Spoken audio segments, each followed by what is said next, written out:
It's 9:15, and we'll open up the Senate Education Committee. Senator Abbott, would you do us the honor? Say the pledge.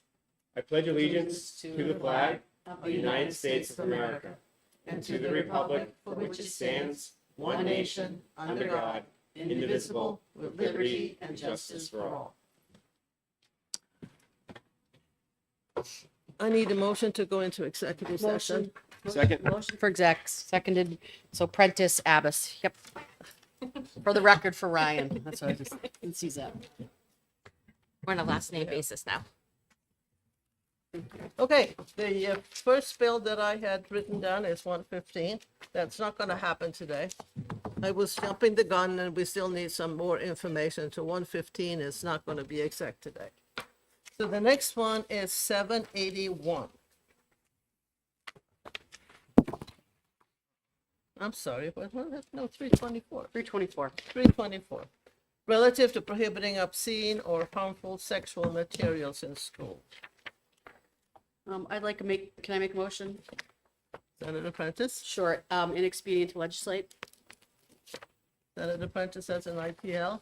Does she have a second? I don't hear one. We'll have another motion. I have a motion about to pass. Second. Oh, to pass with a second. Any discussion?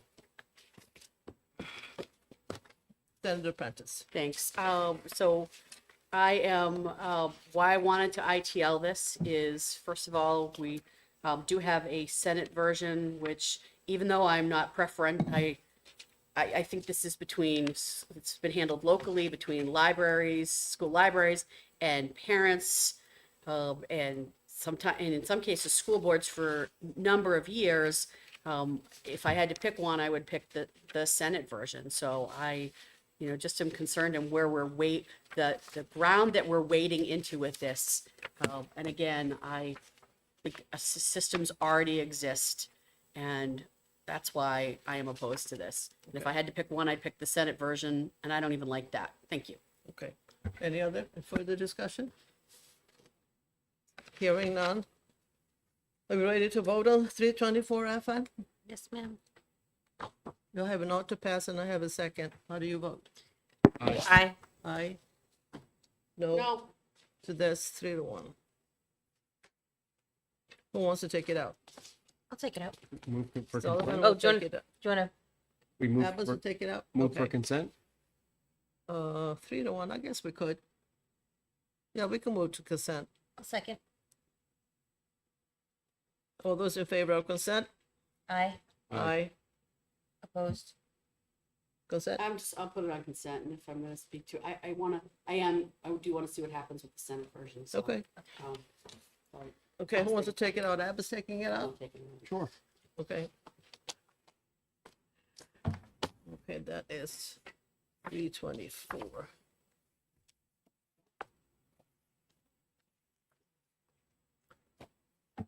The next one is 677.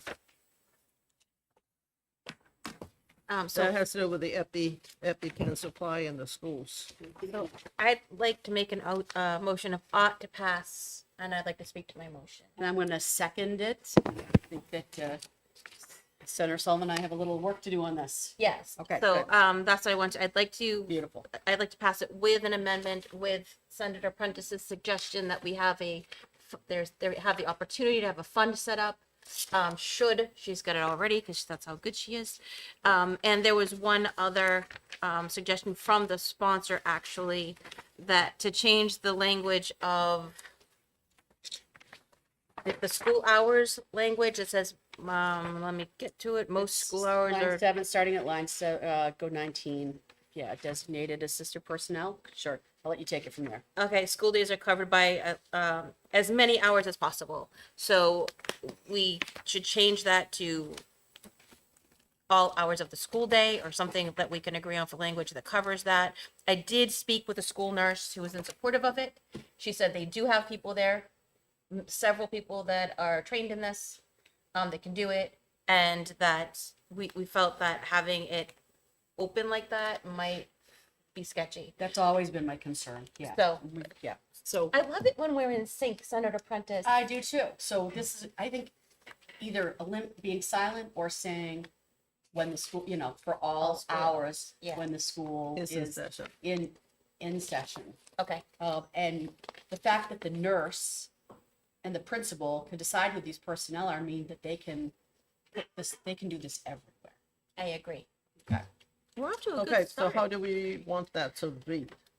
With the principal, So why don't we deal with this verbal, this committee amendment, and then we'll go to my fund amendment. So, So Senator Press would like to offer an amendment? do you want me to offer this first or your, I think we only can pass one amendment, I thought. So would we have to do, we can pass two, okay. we have an amendment and I we think have we a, could, we're, I'd like to get just that sentence finished on Yeah. C, get that Okay, taken we- care let's of. figure out the wording for that. this is for the school nurse in consultation with the principal to ensure designated for shall be identified Coverage as the during school school hours, during, personnel. All hours of the All school day? hours of the school day are covered by at least one assistive person. And so taking out as many And and just adding putting in all. all.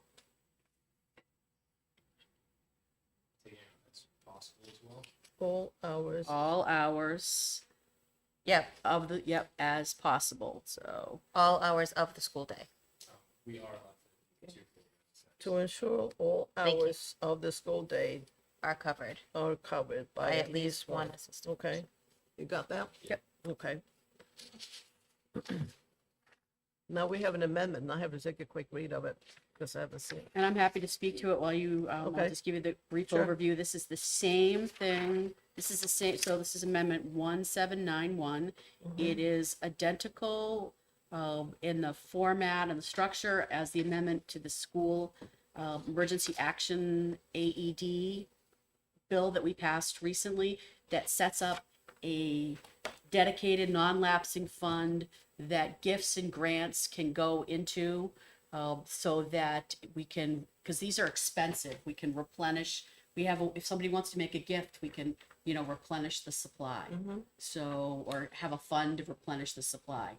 And the interest goes back to that fund. So it's just setting up the same structures we did for AEDs. It's like a fallback position, and I think it's fiscally smart to have a way to do this. I agree. I agree. So, to pass on the amendment? Second? And then So I made the second. motion, Okay. just because it's and again, it's 1791.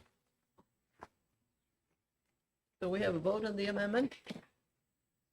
Uh, Do we need any further discussion? Did we vote? I don't Did think we all aye? Right, but we're not doing the amendment right now. Right. So ought to pass on the amendment, all those in favor? Aye. Aye. Aye. That's 4-0. Opposed? None. So the underlying bill with the amendment, I have an ought to pass, Senator Prentice seconded? and I have a second. Yep. So all those in favor of ought to pass? Aye. Aye. Aye. Aye. As amended. It's 4-0. OTPA. Anybody opposed? Put it on consent? Yeah, motion for consent. Second? So All Prentice, those- Abbas. All those in favor of consent? Aye. Aye. Aye. That's No. 4-0. Who wants to take it I'll out? take it out. Prentice will take it out. Thank you. Okay.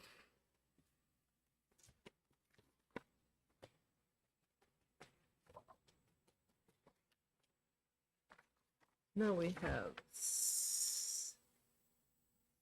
781.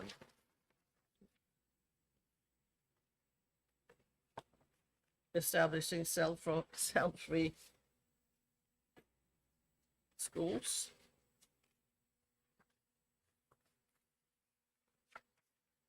Which, it's fairly straightforward, shall develop and adopt the policy governing the use of student cell phones.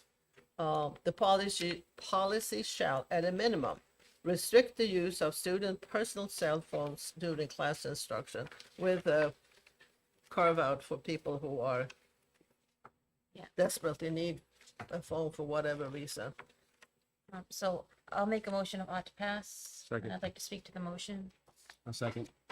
And I have ought to pass in a second by Senator Abbas, and Senator Sullivan, you may speak to Yeah, it. and the reason that I supported this over the original bill that's on the Senate side, which we amended to be fine, but is because it says that it shall restrict instead of ban.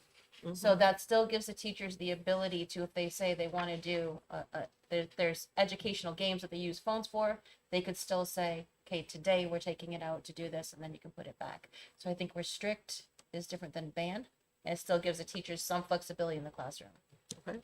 Senator Prentice doesn't look like Any she other No, I'm just thinking about, so the Senate version, had ban, and then we amended it to say that they would basically have a policy. so these would, my concern about is about alignment.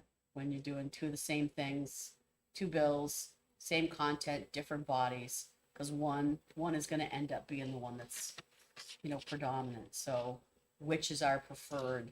I mean, restrict having a policy, which I think also is a way to get it, like Yeah, the kids that need it for a certain, say, assistive device.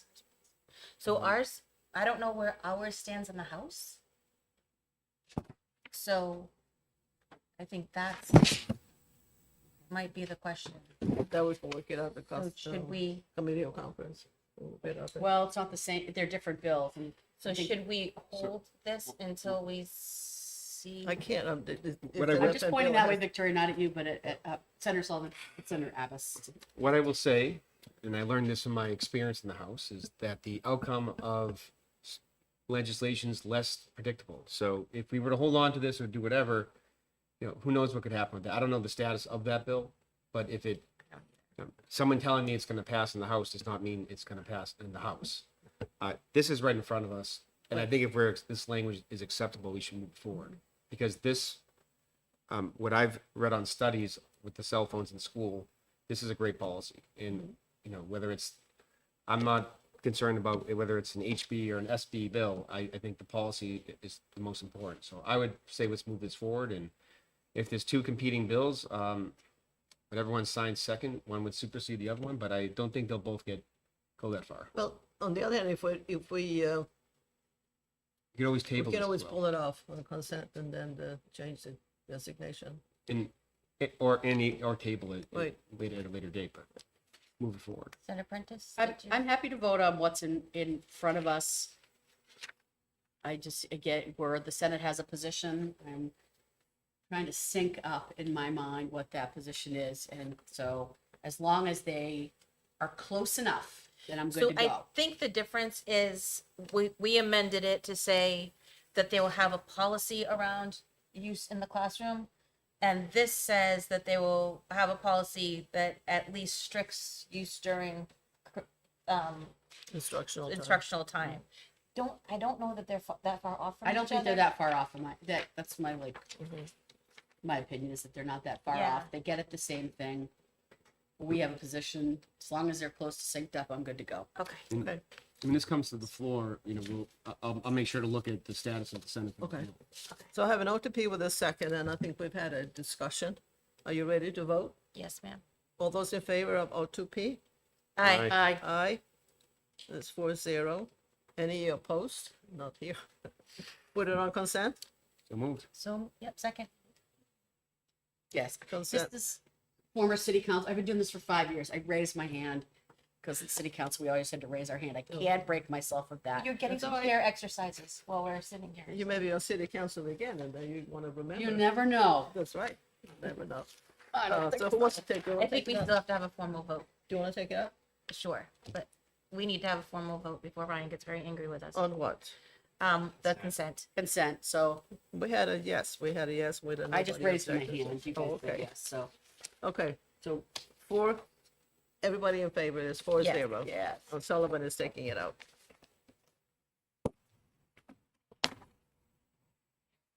Trying, Ryan, trying to keep the train on the tracks here. 38. We're not 235, 235. Okay, so that's taking care of at least 3 of the 4 FM bills that we have left to do. Yeah, that's gonna have to wait. Yeah. Relative to amending the educator role of ethics and codes of conduct to include responsibilities to parents. So that's 235. Senator Prentice, I'd like to make a motion to ITL. do we have a second? Seeing none, do we have another motion? Let the pass. I have one out to pass, is it a second on that? I second. A discussion. So I'd be happy, if I may, Chair Ward. So- So the code of conduct is between the teachers, and so this has to do with teachers. This has a disciplinary implication. I think that we have done a lot of work in the time that I have been in this body to align concerns of parents and parents that feel like they're, excluded. There's been a lot of focus on this. So now we're going at a code of conduct for the educators. And there's also, so there's potential disciplinary implications and the Board of Education involved in this. And I just feel like we've covered this in so many places. Anytime we start to tinker more, and especially again, I believe it's a code of conduct that is geared between the teachers and the students, and there's a potential disciplinary implication that I'm concerned, so I can't support this. Okay. I look upon it as, yes, you have a responsibility to the students, but also to the students' family, that the family should be involved and should be part of the discussion for whatever happens. And if I may, I agree, but we've done this every possible place, and now we're digging into the code of conduct. I mean, these are, so enough said, that's my concern. Okay. And I have been very, I'm a parent, my daughter isn't in school anymore. And I'm fortunate that I did not have the experiences that others have brought to our attention, but I have listened. I just think this is one step too far. Okay. That's my opinion. Maybe at some point we should pull all of those bills together and coordinate and have one. It would be really big, great, wouldn't it? beautiful One big beautiful. Okay. So have an ought to pass for the second. And have we had enough discussions? Okay. All those in favor of ought to P? Aye. Aye. So that's 3-1. Because I'm opposed. Thank you.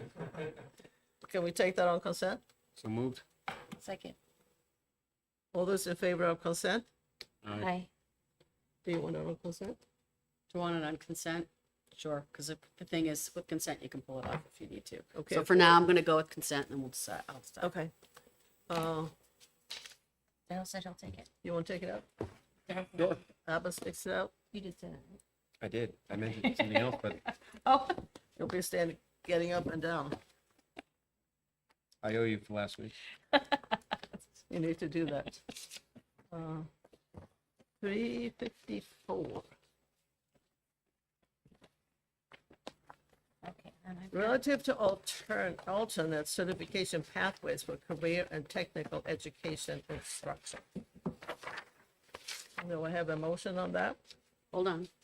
Hold on, sister. Mm-hmm. Okay, I have a motion. Okay, I'd like to move OTP. I have a motion of OTP on this one. A second? Second. Second, Sullivan. Any discussion? I appreciate all the work that Representative Ladd continues to do to align the career and technical education. And, he partners really well with, he and Senator Waters have been real champions in this area. And this does have positive implications for the public safety profession from which I have emerged. So I support this. Thank you. All those in favor of O2P? Aye. Aye, Aye. aye, aye. That's 4-0. Put it on consent? Second? Oh, I'll move. So moved. I'll- So you made motion, I'll second it for consent. Yes, Sullivan Prentice. Do you want to take it out? we still have to vote on. Let's vote on, do we want to vote on consent and then I'd be Yep. happy to take it All those out. in favor of consent? Aye. Any objection? None. 4-0. Would you like to take it out? I would love to take it out. Okay. Prentice will take it out.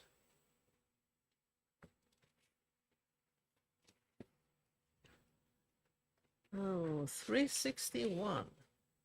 Motion to pass? I'll second. Motion to, for O2P in a second. That's prohibiting mandatory mask policies in schools. Any discussion? If I may, I just, I mean, this is for, what, I've been here for 5 years, and we hear this every year.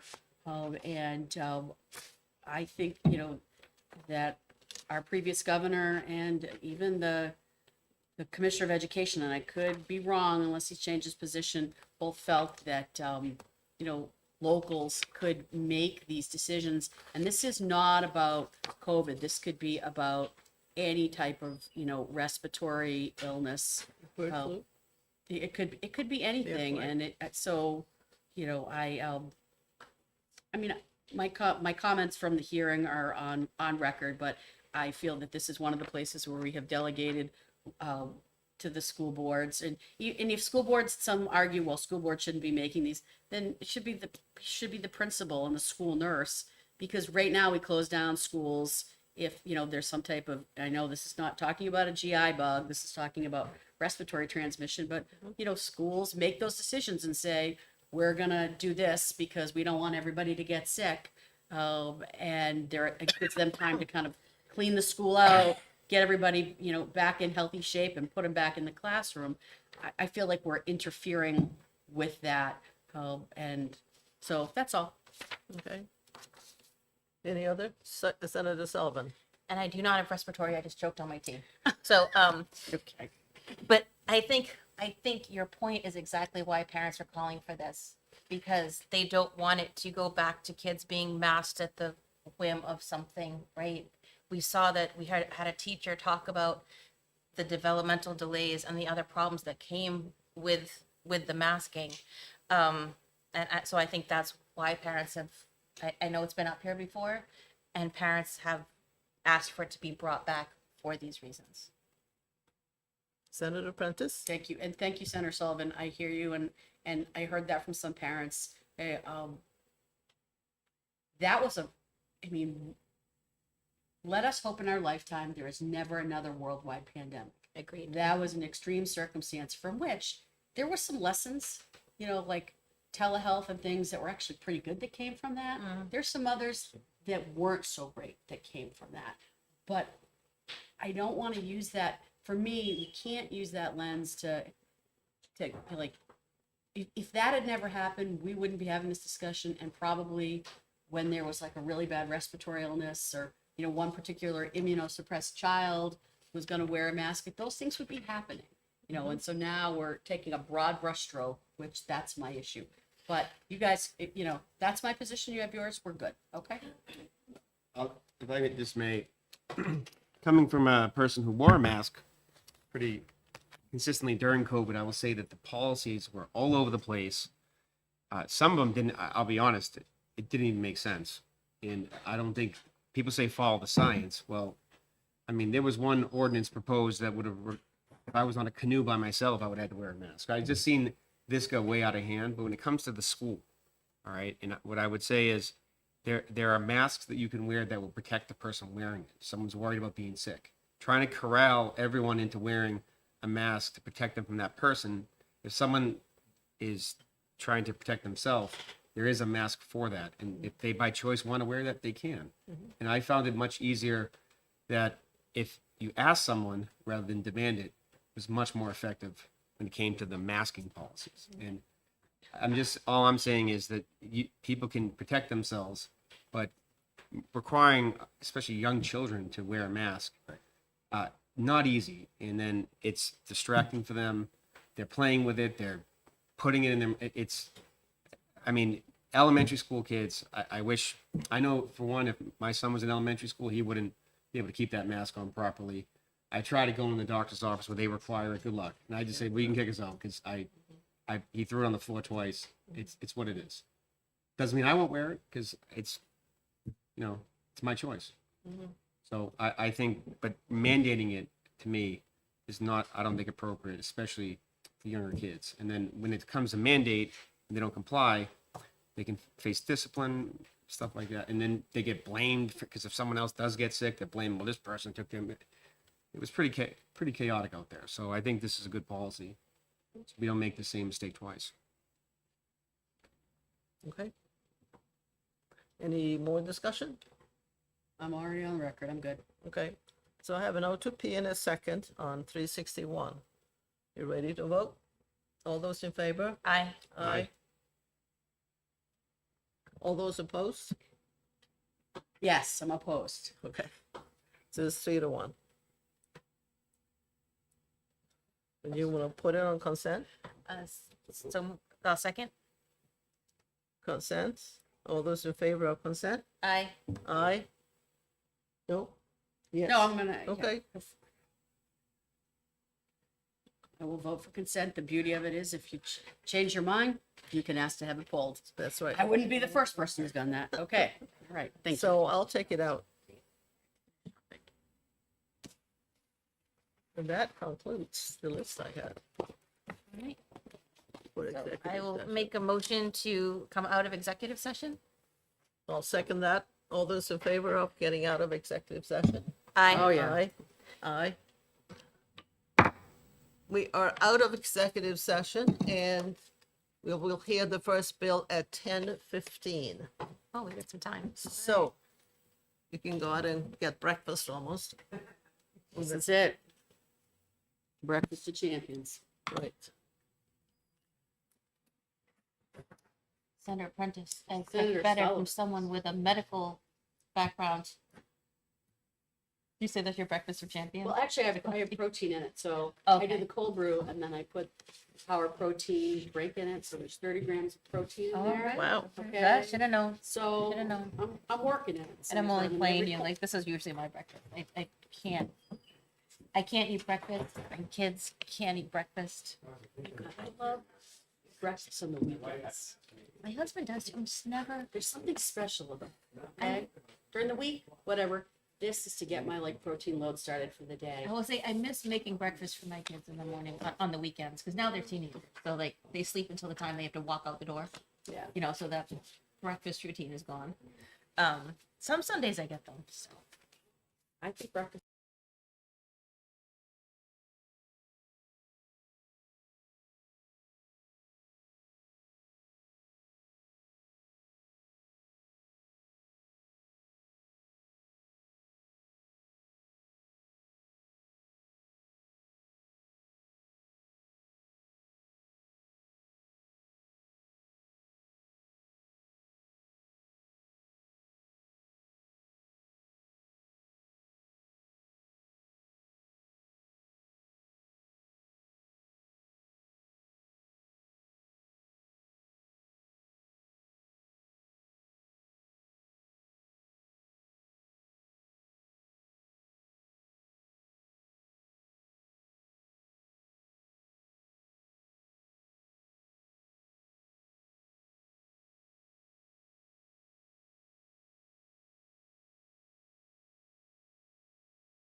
He's in the building and he's still late. I have a little bit past 10:15. We'll open up the Senate Education Committee hearing. There he is. Our first bill is one that was recessed from last session. And it's HB 699, and we have the sponsor here. Oh, good.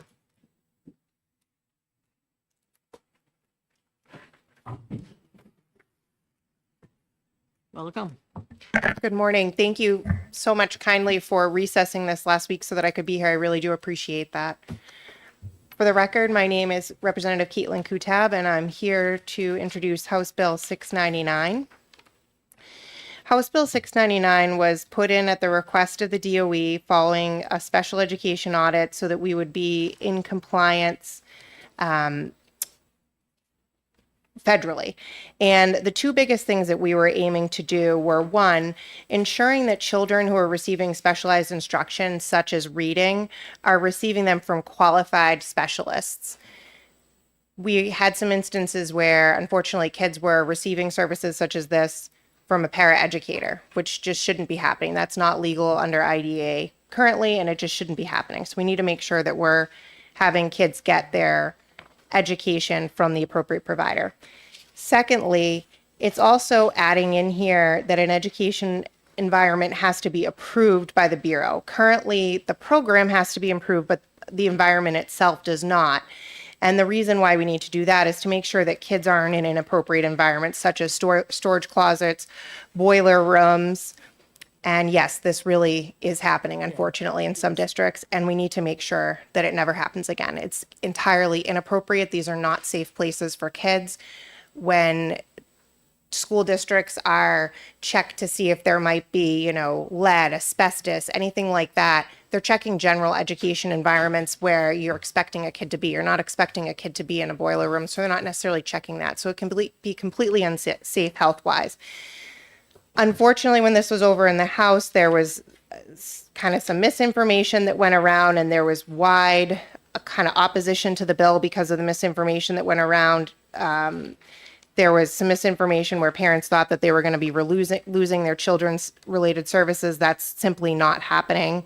The definition that's currently in law is about a quarter of what the federal definition is, so it's really incomplete. It doesn't mention speech services, OT, PT. So what we've done here is we've just gone in and referenced the federal definition, which is much more complete than this definition. So I think it's while this doesn't fix everything from the audit, which is still, there hasn't been a finalized report coming out of that yet, I do think it's really important that we don't have even another day of these kids in unsafe environments, and that we move forward and we act now, and that we don't wait another year for everything to all be fixed at once, that we fix this unsafe practice right now. And I'm happy to take any questions. Questions from the committee members? Seeing none, thank you very much. Thank you. Representative Glenn Cordelli. You don't want to speak. How about Rebecca Fredette?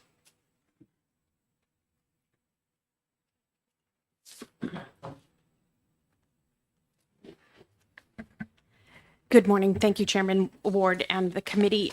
We did request support from Representative Kutab when we were looking at definitions. We have started to look at some of the things that came up in the dispute resolution audit, as well as the ongoing special education audit. And this was one place that we felt we could start to look at these pieces. I'll go through the changes that we asked for because I know there were questions and concerns about different pieces in each of these, so I'll just go through each of them. So for acquired brain injury, we had not, we moved that from our rules into law. In the definitions in 186C, it refers to all of the definitions for disability in IDEA. It also refers to developmental delay, which is the unique definition for New Hampshire. So we felt that acquired brain injury, which is also unique to New Hampshire, should be with all of those other definitions for disabilities.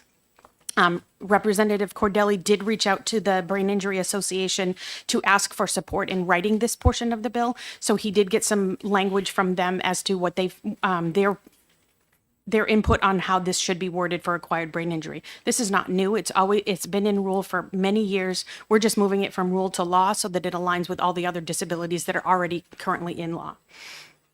I am going to skip approved program and approved educational environment just for now, just because those are some of the bigger issues. Specially designed instruction, we did add and we did refer to 186 to the IDEA and reference that definition, but we also did put in pieces from IDEA that say that specially designed instruction must be provided by a certified teacher, and then put in different things to clearly define this because we have met confusion in the field as to what specially designed instruction is. We added in the definition of our special education information system, or as we call NESIS, because we use this for all information from special education students and districts, so that we can report our data and to the federal and state requirements. As Representative Kutab mentioned, we did change related services and reference IDEA because there were only a few definitions within our rules, our law, and we wanted to ensure that it was more encompassing than the 4 that had been in here. We wanted all of the definitions for related services to be included. And then if you go down to the last part, we did change the language for functionally blind pupils to students with visual impairments. We work with a teacher of the visually impaired, and we asked her to consult with her on what we felt the language should be. She discussed with us that the definition that's in IDEA is much broader than the definition that we had, and suggested that we refer back to that and refer to it as a student with a visual impairment rather than functionally blind. So those were the pieces that we corrected there. The one piece that did have much confusion when we were in the House was the approved program and the approved educational environment. So approved programs have been in place for a while, but in the rules, we have approved programs, which means we approve schools, and we have approved programs, which mean we approve resource rooms and self-contained classrooms and preschool environments. So it became confusing that you're approving 2 different types of programs. We worked to figure out how that might be alleviated because it was confusing to the field. It was confusing to the auditors when we talked to them. It's confusing to people when we discuss it with them. And these were the definitions that we came up with. So an approved program, it really doesn't change what it had said before. We did add in joint maintenance agreements and other public academies, so it aligns with 186C5 that discusses program approval and monitoring, and changed the wording slightly on that. But we already approve programs. We already go into schools and say, yes, you are approved to provide special education in your district. That's something we already do.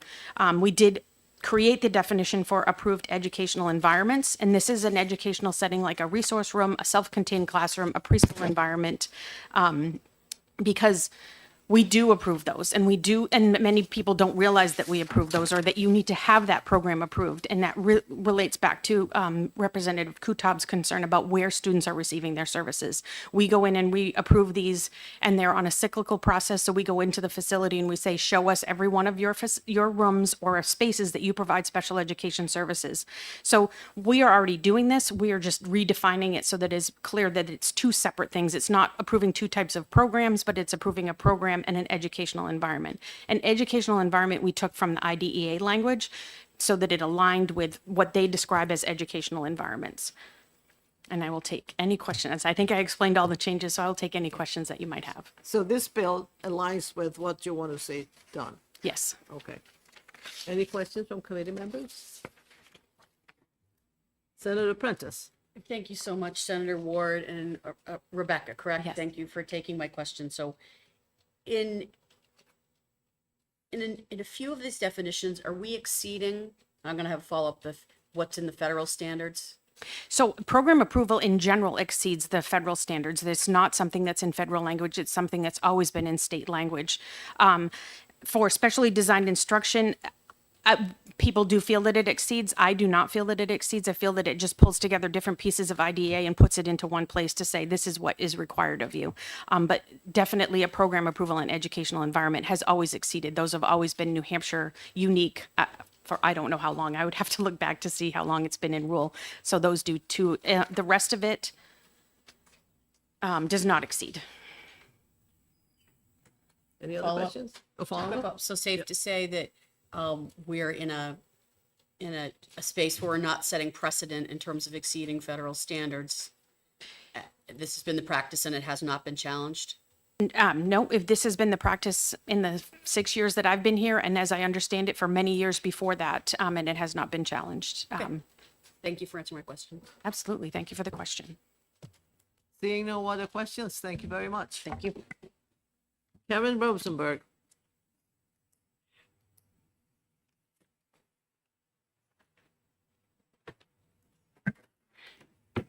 Good morning. I'm Karen Rosenberg. I'm the policy director at the Disability Rights Center.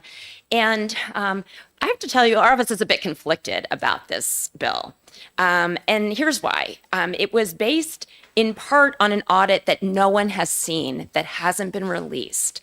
And so it's kind of where this is a public hearing and there have been public hearings, it takes the public out of public hearings when the public is not able to see what recommendations there might be, since this is actually, I guess, a draft that no one has been able to see.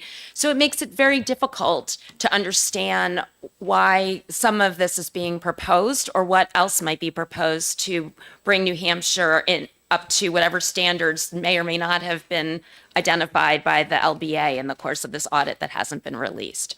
So that's very difficult. One of the reasons I'm conflicted, or DRC is conflicted, is that the bill sponsor has a very laudable and important goal in mind. And she is correct that we hear about students who are educated in places they're pulled out of their classrooms and put in places like boiler rooms, like supply closets, places that are really inappropriate for children to be educated. I mean, we want our children to be educated as much as possible with their peers, but if for some reason a student needs for a short period of the time to be delivered a service outside of the classroom, it makes, it's not conducive to learning to be educated in a boiler room, and it doesn't make children feel very valued if that's where they're put. So one thing the committee might consider would be an amendment that would address that particular issue. And wait till the audit comes out to really figure out what other definitions might need to be changed, or whether there's even other recommendations that could be done in a comprehensive way. And think about whether it's possible to address this issue that's just really important. And unfortunately, I think that as drafted, this doesn't do that either. Because what would really have to happen as a practical matter is that we would need to really be clear that all services in a student's IEP need to be delivered in the least restrictive environment and also an appropriate environment conducive to learning. And the department might have to promulgate some rules in order to accomplish that, because we're not going to legislate the minutia of everything, but at least put them on a time frame to promulgate rules to ensure that children are being educated in appropriate environments. So for those reasons, we oppose the bill, but believe that there is work that could be done to address this really important issue, and then have some time to see the audit and the audit reports and allow public input and understanding of what other issues might need to be addressed. Senator Prentice. Thank you. And thank you, Karen, for taking my question. The audit, when are we going to see this? Oh, that's a better question for either the LBA or Becky Fredette. Okay. Bless the LBA. Okay. Yeah. Bless the LBA, All right. but I It would don't just be know. really helpful because I hear that conflict. I understand, but I'm just curious. Yeah, I wish I knew, but I don't. Okay. Thank you. Other questions? Seeing none, thank you very much. Thank you so much. Bonnie Dunham.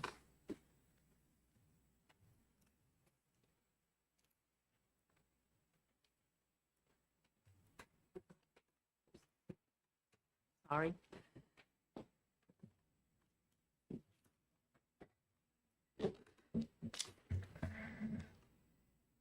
Thank you. I'm here, Bonnie Dunham. I live in Merrimack, New Hampshire, and I oppose the bill. I do recognize it was introduced with good intentions, but I think it misses the mark a bit. I think some of the language is confusing, and I am concerned that it will lead to more children with disabilities being educated in segregated settings. There are also several mistakes. In the definition of acquired brain injury, it says that a child would be eligible if they, as a result of an acquired brain injury, they needed special education and or related services.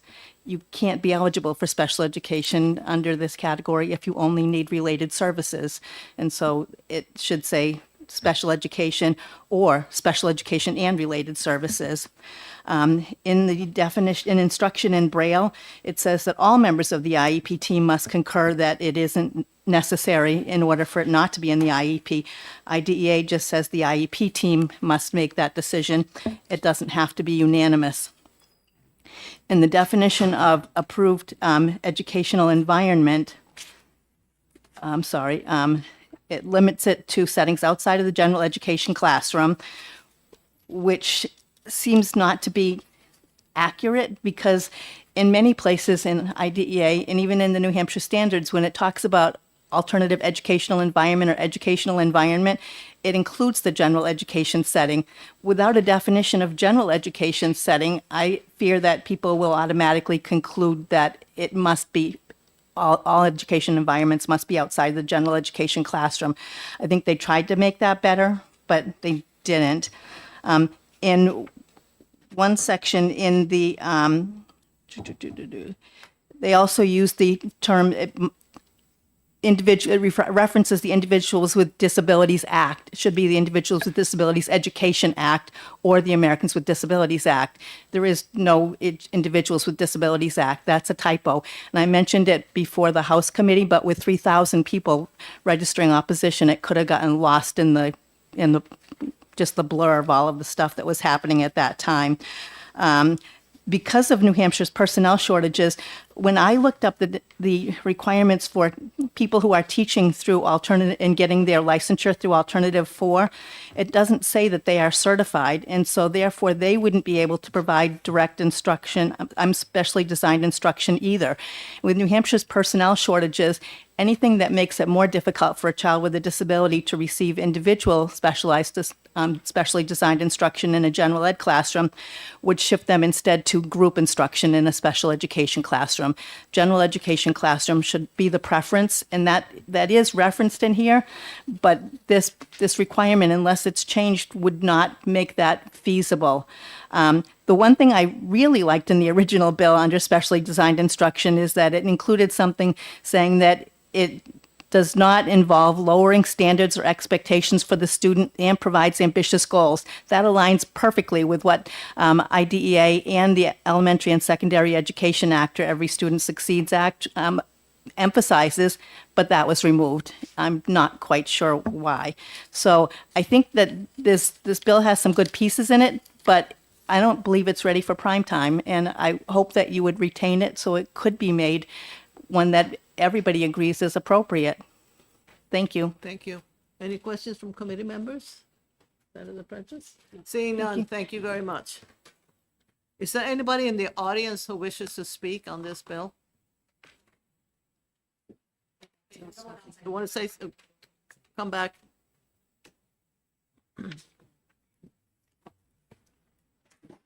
Thank you. Rebecca Fredette. I just was going to clarify a few things for you. The audit is set to be finalized by the end of this year, was from what they've told us. So we're going through different pieces of it, but it is supposed to be finalized by the end of this year, to answer your question.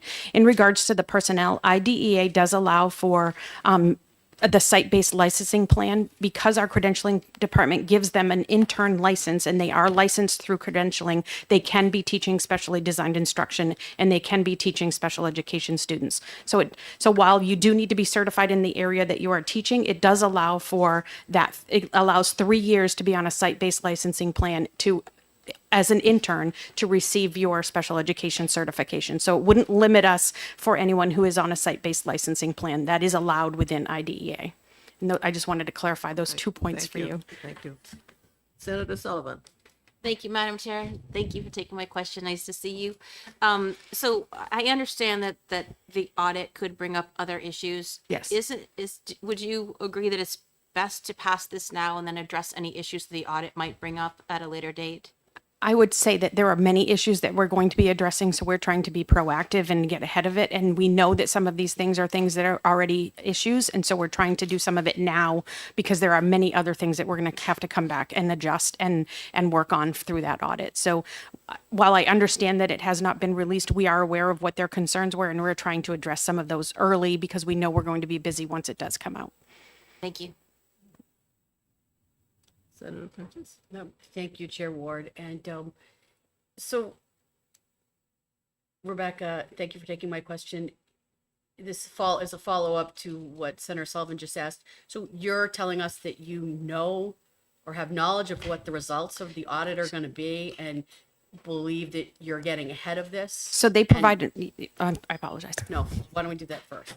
So they provide us with the observations so that we can respond to them. And then within those observations are the things that they have found that they have concerns with. So we are aware of many of the observations that they're going to be putting in the report. That's how the audit works, is that they make an observation, they provide it to us, we provide a response, and then it goes into the report at the end. So because there are so many observations, they have started to give some of those to us so that we can make our responses and have that ready for the report once it is finalized at the end of the year.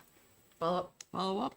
Thanks again, Rebecca. So is there the possibility, though, that even with the observations and your response to it, if there are findings that don't comport with what is passed in here, are we creating a whiplash for the special educators and the programs in the state by saying, here's the law now, and then next year we're going to make these changes? I mean, is that a possibility? I don't believe it is. I believe we tried to pick something that was very neutral and very generic, and that wasn't going to have a lot of more impact than we realized from the House hearings. But we tried to pick something that we knew wasn't going to be impacted greatly when the audit came out on the other end. So I do not believe that there will be, as you said, whiplash from changing this now. Follow up. So your position is that these changes can be made, that there's not anything that's going to come out in this audit that's going to alter your position, and that our special education programs will not be impacted by having to change one year and then change the other. That's your position? From what I understand from the audit currently, that is what I believe, yes. But it is possible. I mean, anything's possible. Okay, thank you. Thanks, Rebecca. Yep. Thank you very much. Seeing nobody else wishing to testify, this concludes the hearing on House Bill 699.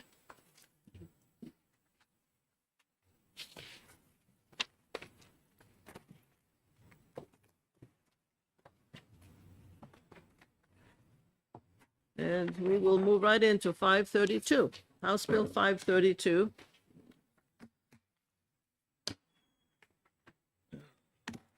And the sponsor is Representative Ball. Is she here? Do we have anybody introducing 532? It's relative to alternative dispute resolution and individualized education plan team meeting facilitation.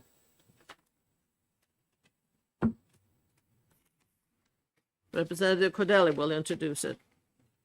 Thank you. Thank you very much. For the record, Glenn Cordelli, representing Tufton Borough, Wolfboro, and Ospey in the Beautiful Lakes region. And House Bill 532 was introduced really as a clarification related to alternative dispute resolutions. And as amended by the House, there were further clarifications made that you will see in bold because some of the three dispute resolutions listed, the neutral conference, mediation, and IEP facilitation, have a couple of different components to them, and that is what is tried to be outlined, for instance, in Roman 2, which applies to just neutral conferences and mediation, but not the IEP facilitation. So this bill was intended as a clarification to those resolution methods. Thank you. Rebecca Fredette.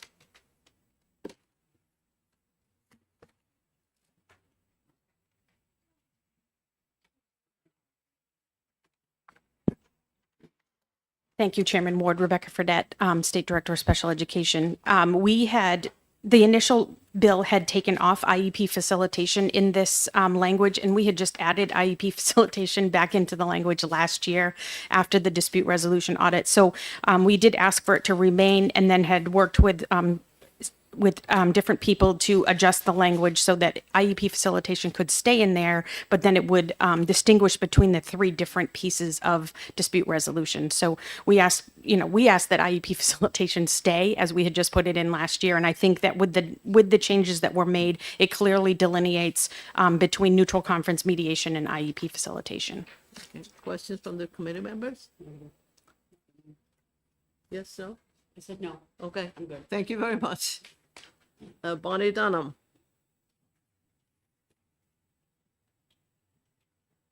Where did she go? Oh, there she.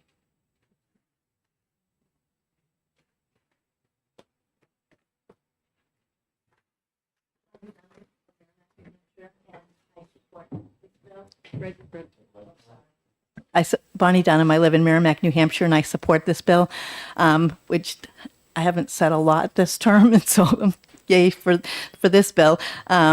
It just rearranges RSA 186C23 to separate IEP team facilitation from the other forms of alternative dispute resolution that have certain restrictions, like they have to be confidential and no record can be kept, because a facilitated IEP team meeting is an IEP team meeting. You do keep a record, and so it's not all confidential. And I think that the amendment that the department worked on addresses that perfectly. So thank you. Thank you very much. Any questions from committee members? Seeing none, thank you. Is there anybody else in the audience who wishes to speak on this? Senator Sullivan. I have an amendment. Oops. I do have an amendment for this that was brought forward by Diana Fenton, Attorney Fenton from the Department of Education. If I could ask her to come up and speak to it, is that Sure. okay? Thank you.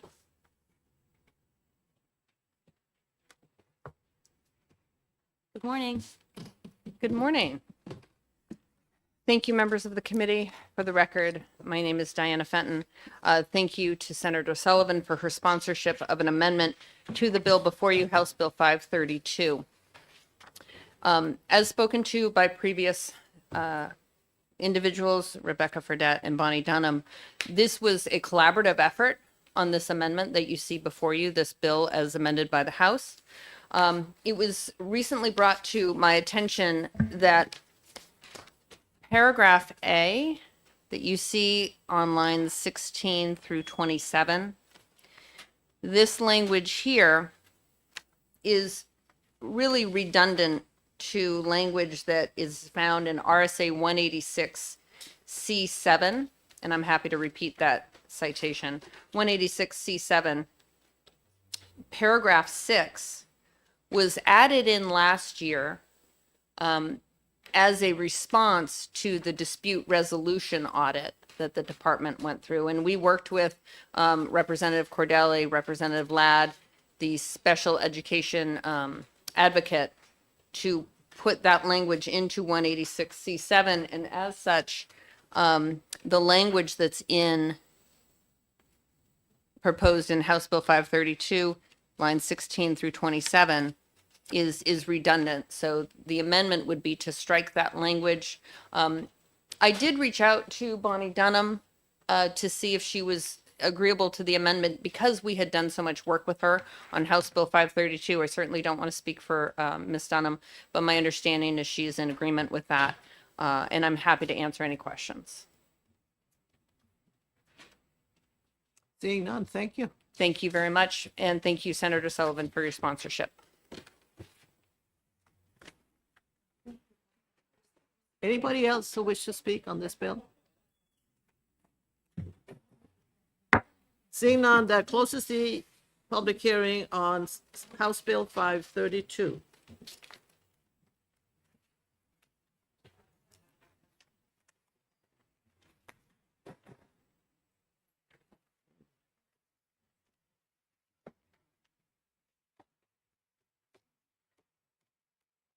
And we will move right into House Bill 446. prime sponsor, Representative Litchfield.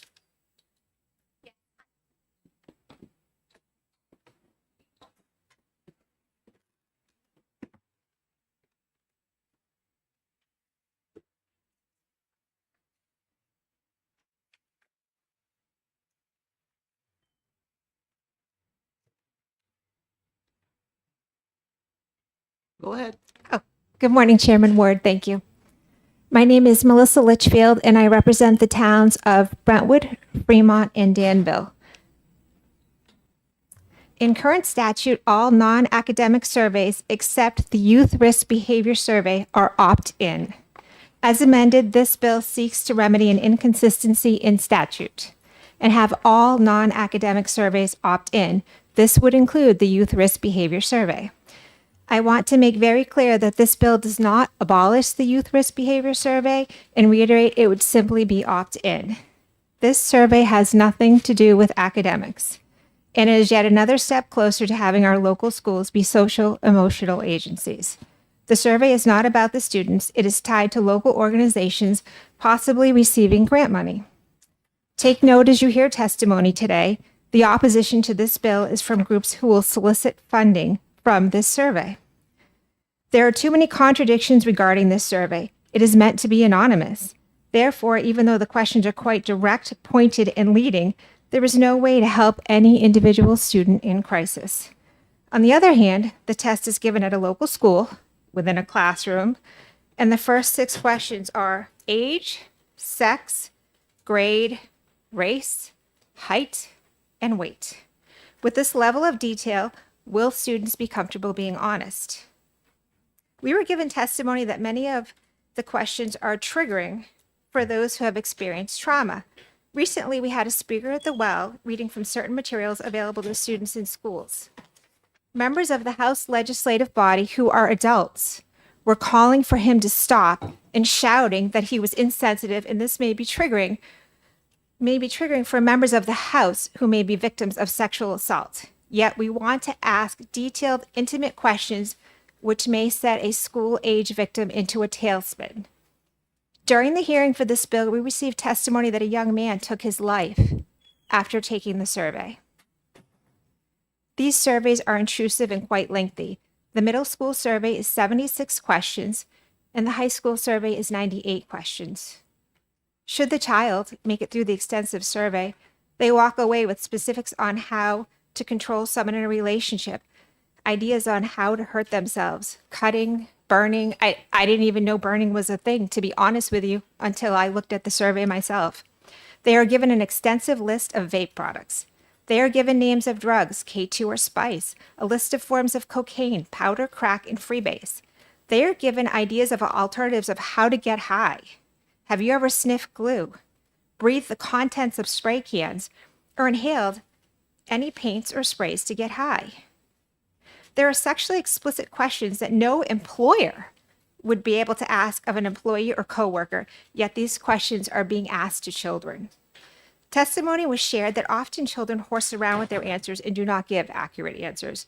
This leads to incorrect data being derived from the survey sample. A sample of survey questions. Have you ever lived with a parent or guardian who had severe depression, anxiety, or another mental illness or was suicidal? Do you agree or disagree that in your community you feel like you matter to people? During the past 12 months, did you ever seriously consider suicide? Did you make a plan about how you would attempt suicide? How many times did you actually attempt suicide? Was it 0 times, 1 time, 2 or 3 times, 4 or 5 times, 6 or more times? If you attempted suicide, did any attempt result in injury, poisoning, or overdose that had to be treated by a doctor or nurse? Enough is enough. Stop trying to convince these kids that they are sick, depressed, and suicidal. Let schools get back to academics and let parents be parents. Thank you. Thank you. Question from the, okay, Senator Abbas? Thank you, Madam Chair, and thank you for taking my question. The survey that you were just speaking about, do you have a copy of that survey? I will send it to you. There is a middle school and the high school, and I'll send both to the entire committee. Thank you. Senator Prentice? Thank you. Thank you for taking my question. I have 2. So first one is, This survey is voluntary, correct? The survey is voluntary, correct, but it is opt-out, not opt-in. And that's my second question is why would we move away from an opt-out and go to an opt-in if that's currently working? So it's not currently working. Thank you for the question, first of all, I apologize. The reason why I brought this bill forward is because there have been parents that have been reaching out. Even at this point in time, there are many concerns where even with it as an opt-out an opt-in in other states, the students are still being given the survey. This just hit the news last week in Massachusetts. I'm not sure if you had a chance to see it, but there were parents that were outraged. There was a 10-year-old that was outraged, 11-year-old, that he got up to speak before the school board. Because once they see these questions and these ideas, you can't unsee it, you can't unhear it, you can't unknow it. Senator Sullivan.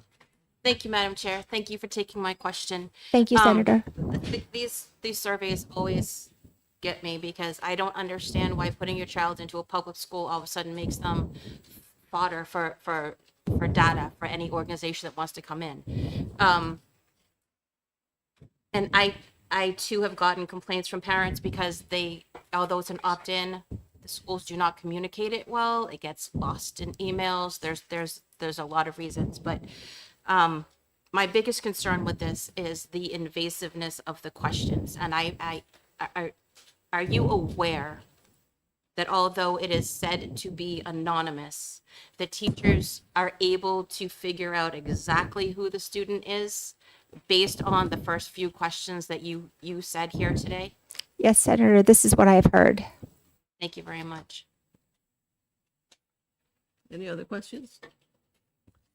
My understanding of changing is because, you're getting enough surveys. And without enough surveys, you can't really make any good predictions of what the behaviors of youth is. So this is an effort to entice, or not entice, but to sort of forget that a lot of parents who do not want to have anything to do with these surveys. And they traditionally have been opting out, but now they automatically opt in unless they get the survey and get the notice that this is going to happen, and then they have to opt out, which adds another step for parents. And sometimes they don't see the surveys because the kids don't bring them home or the papers get lost. So I think that a lot of parents are going to be very upset by having this opt-in. Automatically opt in unless they do something. So that's my comment. Seeing no other questions, thank you very much. Thank you for your time. Okay, I'm going to botch this up. Steve Boskowski.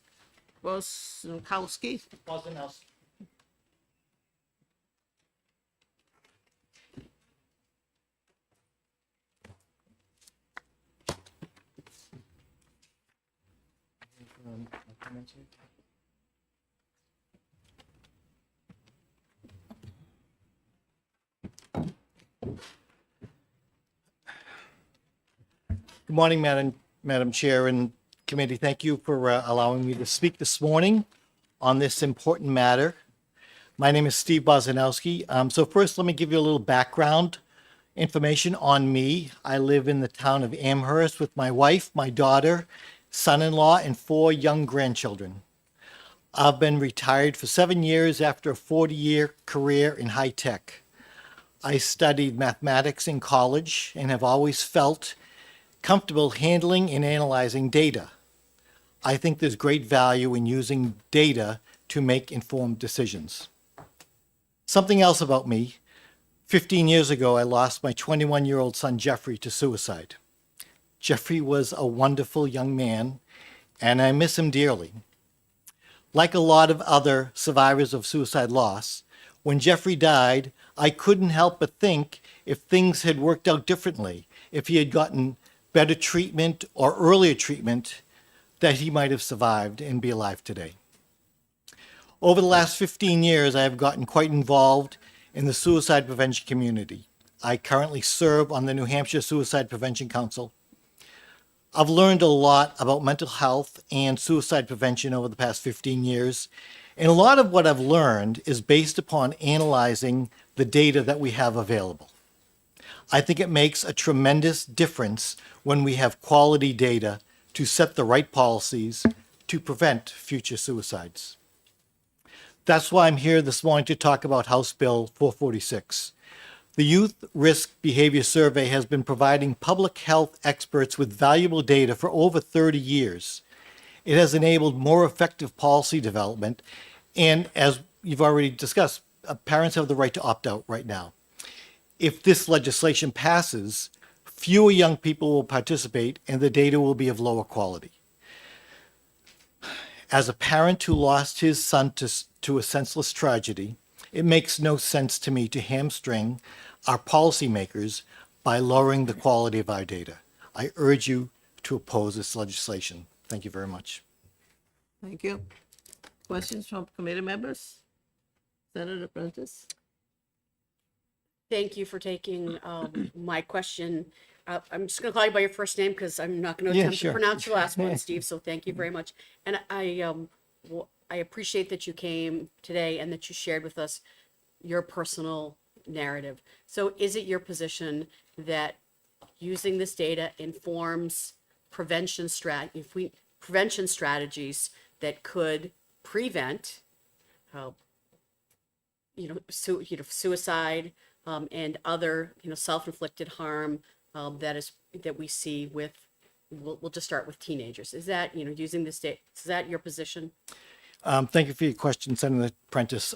Yes, absolutely. The Suicide Prevention Council is data-based. We have a young man who works on data, presents us with a lot of data, among them the results of the YRBS. So yes, it is my position that with quality data from this survey, it will help to prevent suicides in the future. Can I do a quick follow-up? Follow-up? And again, thank you, Steve. So can you give us an example of a policy or an intervention that the Suicide Prevention Council has developed and, pushed out, say, in one or more communities, because there is a local as well as a statewide nature to this that has been implemented based on what you've learned? Thank you for your question, Senator Prentice. Just last year, the council took a position. We took a policy statement.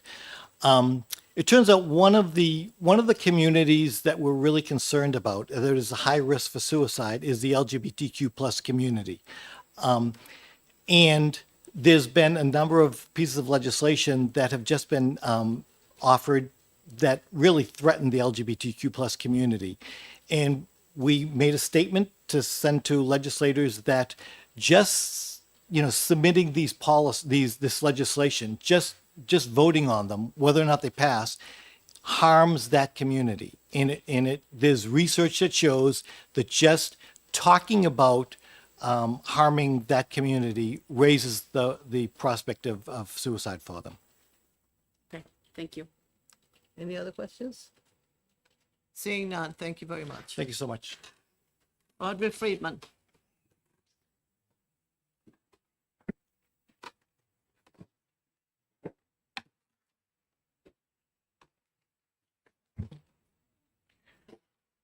Madam Chair, committee members, Aubrey Friedman, I live in Bridgewater, speak in support of this bill.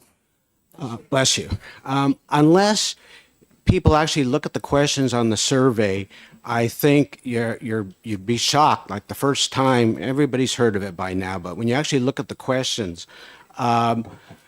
they're pretty outrageous. The middle school one has at least 4 questions, I believe, on sexual intercourse. Now, some of these kids are just coming out of elementary school, and you're already asking them if they had sexual intercourse, and clearly other, suicide and other things, definitely things that parents may not, I don't think it's good to bring it up with every child. So, and I think the way it is now, people with this bill, it would be emailed to the parents, and I'd see they'd be more likely to open it up and actually read the questions. Whereas if they have to go to the website and do all that, I don't think everybody's going to do it. So are we talking about transparency? Well, this would be more transparent if it actually goes to the parents. They may not open the email, but they get a better chance to find out what it's all about. There's no burden on the school district. You write a quick email, a couple sentences explaining about the survey. You attach the survey. They already have a group list of email addresses, and you hit send. This is about a 10-minute job. It's no burden on the school district. Now, I attended the House committee hearing on this bill, and one thing I heard a couple times I want to comment on. The data is, it's really important and it's reliable. I heard 96% reliable and 73% perfectly reliable. I find that a little bit iffy. Now, surveys, it depends how the questions are asked, what the questions are, and the effort that the person who's answering the questions puts into answering them. So I think that's pretty iffy when you say the data is really reliable. It's questionable in my opinion. And then lastly, I like the bill the way it is. It's opt-in, which is definitely the more ethical way to go instead of putting the burden on parents. But why is there no penalty in this bill for school districts to not comply? My own experience in SAU 4 Newfound is the school district doesn't exactly always follow the RSAs. So we should have some type of penalty on this. But otherwise, I think it's a good bill. And those are the reasons I support it. Thank you. Thank Any you. questions? Senator Sullivan? Thank you, Madam Chair. Thank you for taking my question. What you were saying about the accuracy, we've heard this bill when I was in the House years ago. We had a similar bill in front of us, and one of my colleagues said, that these kids don't take it seriously, and there was one turned out that, all of the boys said that they were having intercourse and none of the girls were, right? So, the kids don't take these seriously, but my concern is the questions. Do you believe that parents, if they actually read this survey, which is available online, so anybody that wants to see the many versions of this that are available, they go to the CDC website and look at them online, would be concerned to know that it talks about, they ask their child if they've been sexually assaulted. It asks their child if they have access to firearms, which are not the business of the school. And it goes so far to ask if a child has carried a firearm. Now that could be for hunting. You don't know for what purpose. But would you believe that parents would be very shocked to see the questions that their kids are being asked without their knowledge? I would, and I'm particularly concerned, now other people might have a different view on this, all these questions about suicide and the burning and all, I think, these are adolescents, a lot of them, well, most of them basically. And yeah, some kids, but you wouldn't know exactly anyway.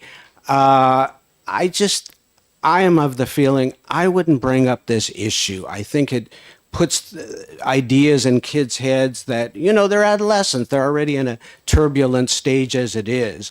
And I personally think it's not good to bring it out, and other people feel differently, that the person is already thinking about it and you want to know. But you wouldn't know that exact kid anyway. It's supposed to be confidential, and I believe it is. So you wouldn't know, maybe a kid is really thinking about it, and how are they going to know? It's anonymous, so it wouldn't accomplish anything. So I'm very concerned about particularly those, and of course the sexual questions. They're totally inappropriate. They're just nosy, and that's it. Thank you. Thank you. Thank you. Thank you very much. Thank you. Representative Horrigan.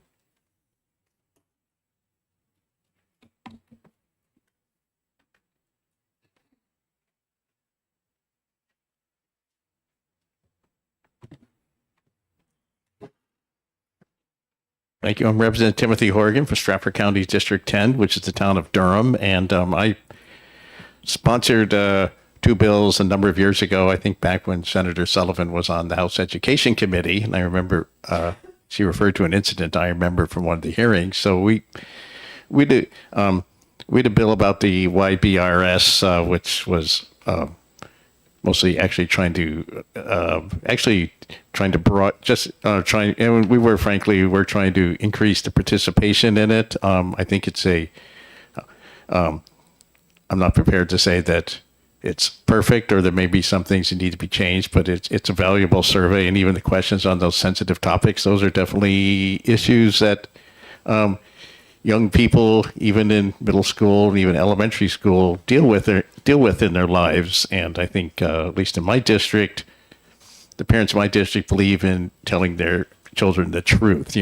We're not, at least the parents in my district, at least don't want to, understand that we can't hide those issues. They're dealt with on the YBRS from the children. So it may be different in other parts of the state, but at least in Stratford County District 10, the Oyster River Community Cooperative School District, the parents predominantly want to tell their children the truth rather than lying to them about these issues on the survey and other issues. But in terms of, and actually my bill ironically did one thing that they're trying to do in this bill, which is to specifically allow schools to notify parents electronically, so they don't just have to opt in through the piece of paper or opt out, as the case may be. So that actually does something I was trying to accomplish with the bill that I sponsored back in 2020 and then again in 2023.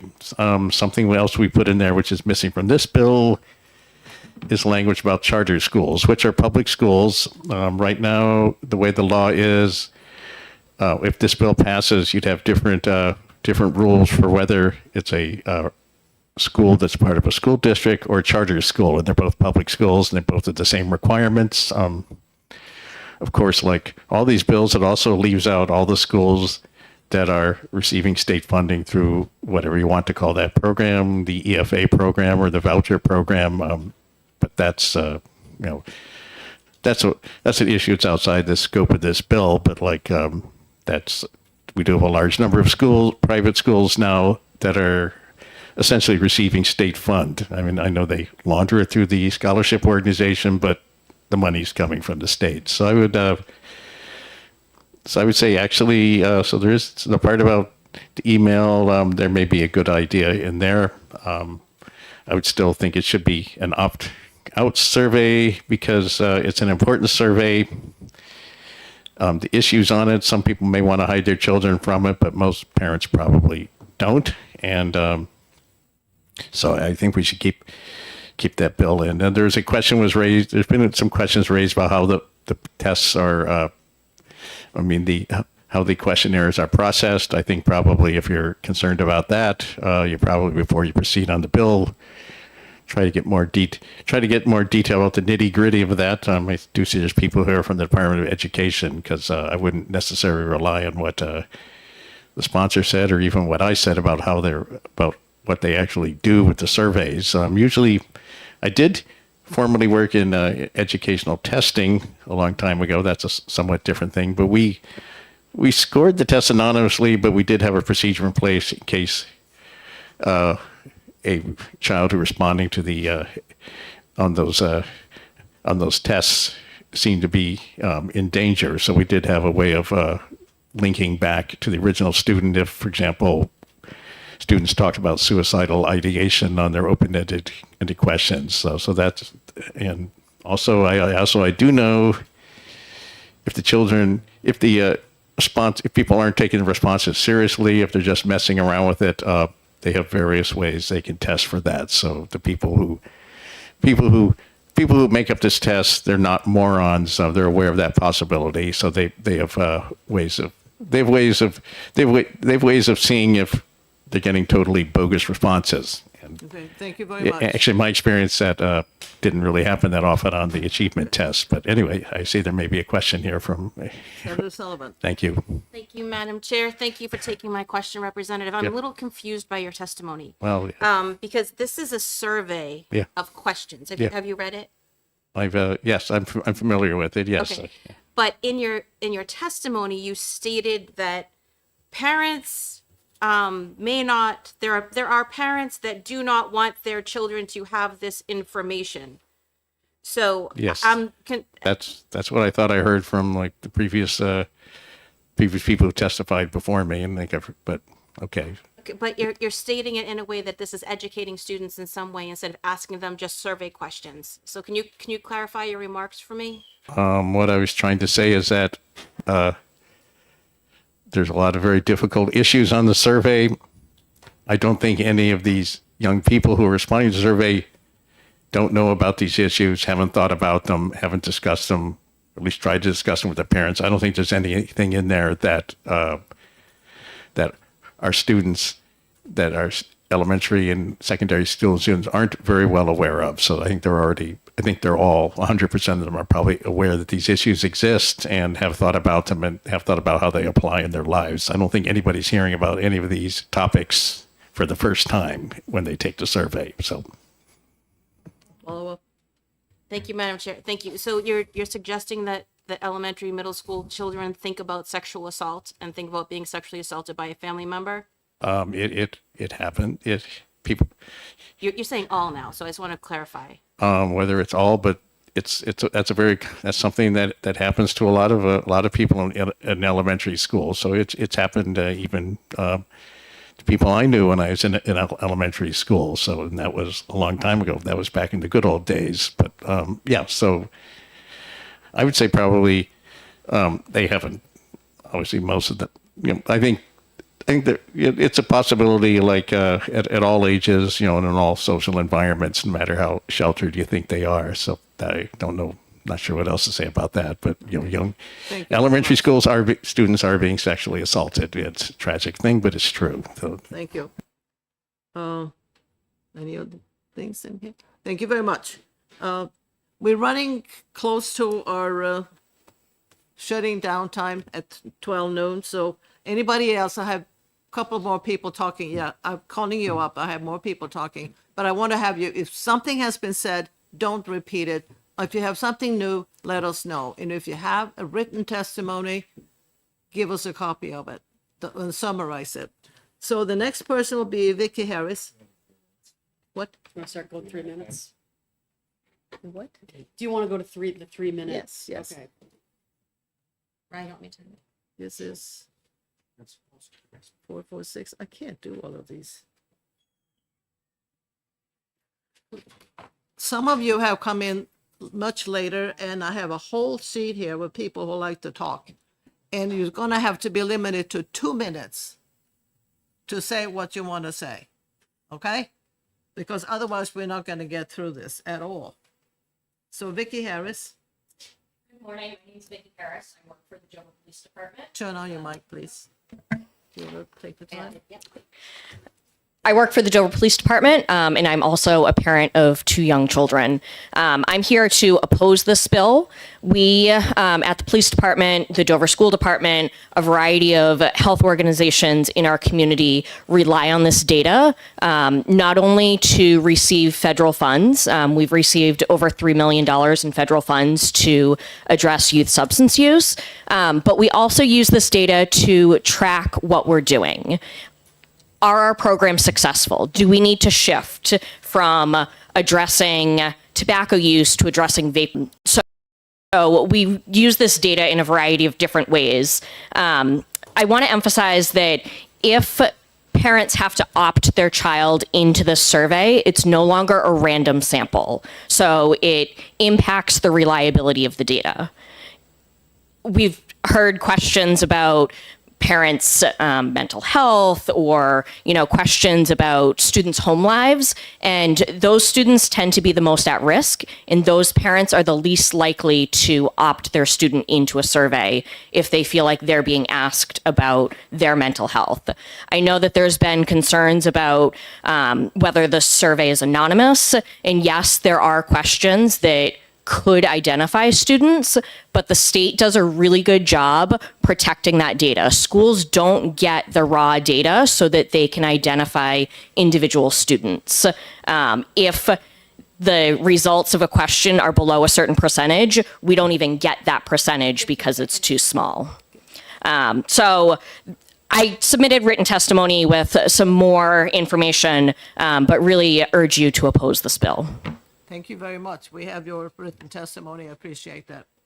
Senator Prentice? Thank you, Chair Warden. I'll make this quick. Thank you for taking my question. So we heard testimony earlier that that teachers are able to identify students based on this data, but you're saying that they don't get the raw data. So how would they know, or how does this how is this happening, or I think there's a perception that teachers are looking through all of the surveys, but it's bubble sheets. So you don't necessarily know what questions what unless you're really looking through it.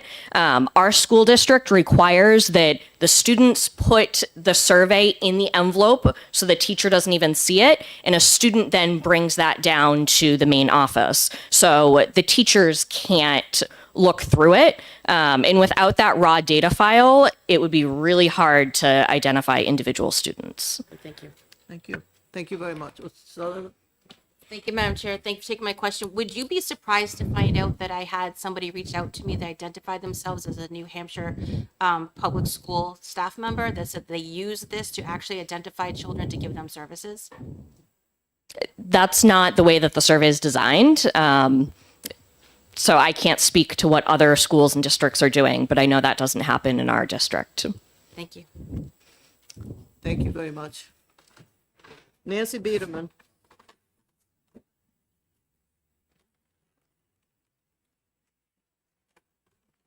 Okay, summarize. I'm trying. I got my notes here. Nancy Biederman, New Boston, mother, educator. I want to tell you that I had a a friend of ours whose child, they did opt out of the survey. And then they found out just last month after I had posted a Facebook page announcement about the surveys being out there, make sure that you opt your child out. They found that their child was given the survey and took it. And they were very concerned because that child had showed some behaviors that they couldn't figure out what had happened. And then they're like, the survey. And that made sense. These were not behaviors that were safe behaviors, and they were very concerning to the family. And the family had been dealing with the child and had opted the child out. They are now dealing with the school district and figuring out what to do. And their trust in that school district has now disappeared, as has other parents. With the New Hampshire CDC survey that's given, one of the questions also asks that were said was, is your family serving active duty? That's going to narrow it down to a few kids. And the CDC survey right now is a basic one. Each state can determine and add questions to it. And what you just heard from the other testimony is that, well, if we have this survey, then we get more money. And this all comes down to money. Someone's using this data to get money. And are those services really what that district and school really needs? Your time is up. Thank you. I said 30 seconds. Oh, I 30 seconds. Give me my 30 seconds. I also want to say in our school district in 2024, I asked for a right to know for non-academic surveys and questionnaires given in our school district. 113 non-academic surveys were given by 113 pages of surveys were given. These were illegal surveys. That district was in trouble. I asked again to make sure that they were. They were now down to 5 pages. Thank you very much. They're not following the rules. Any questions? Oh, did you have a question? No, I was. Oh, I just saw you. Senator Ward looked at me, I was waving her off like I'm glad to go. Anne Marie Banfield.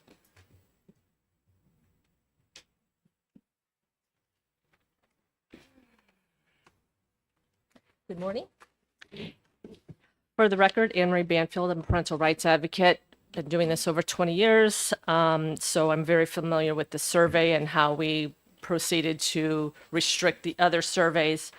I do have testimony, written testimony from a physician who goes through the ethical process. We are doing this in the schools. This is completely unethical. And just by making it opt-in would make this ethical. I think if we're going to ask schools to do this, we should simply do it in an ethical way. This physician goes through IRB approval, and I think this might be helpful in terms of the ethical part.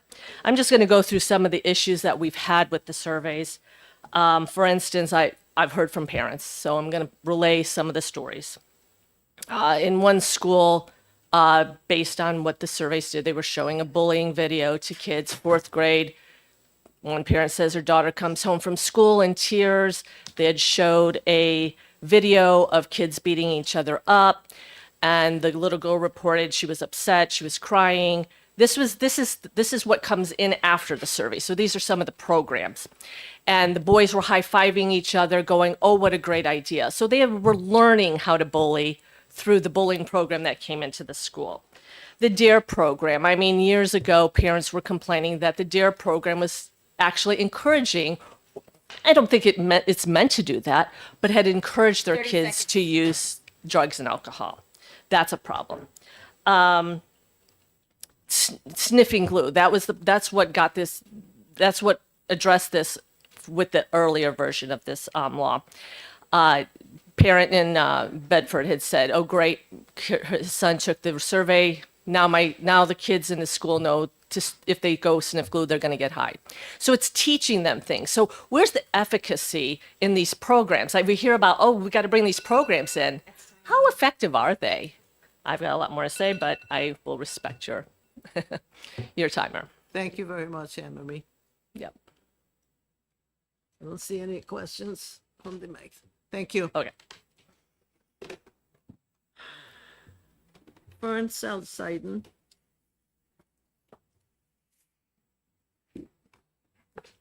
And again, summarize. Yep.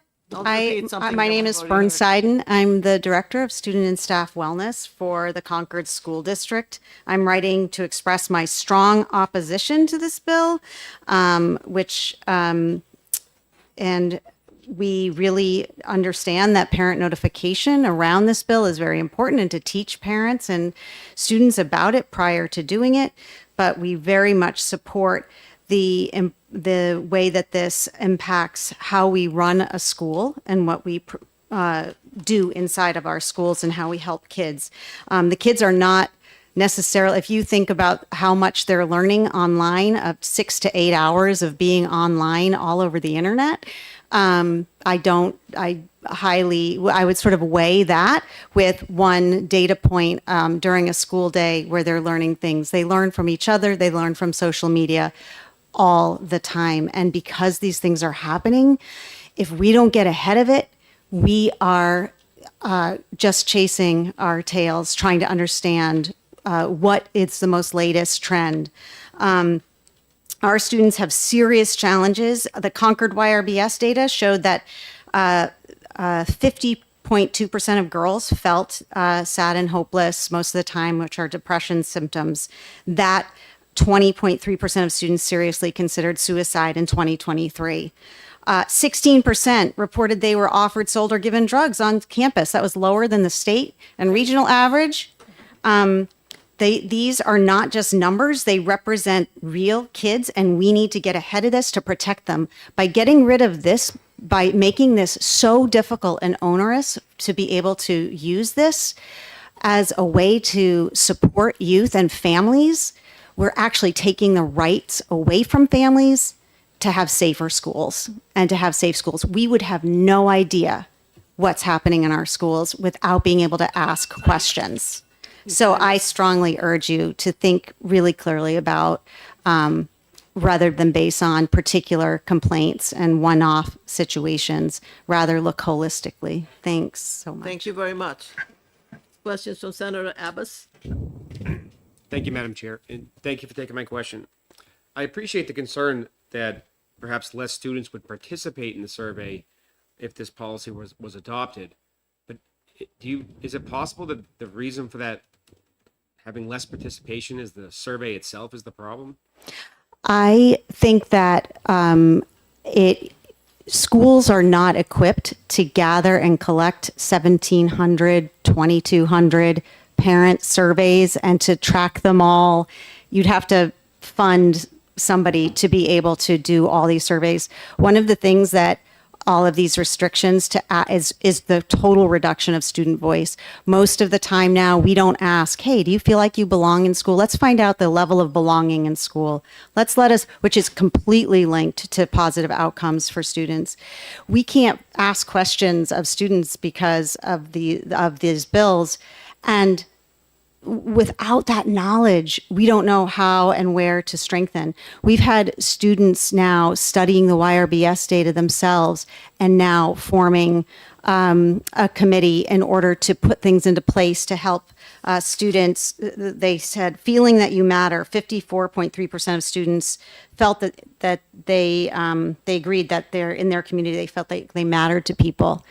They're now going to create a plan to help the students feel like they matter, and it's going to come from them. We can't, this just is a way to get student voice active in schools, and that is completely linked to stronger outcomes. So if we want to use the science of learning, we would lean on this to help open these up. And it is very, very onerous to gather 1,200 signatures every time you want to ask students question. It's just a very long and arduous process. I know that probably you're thinking, well, too bad, still do it.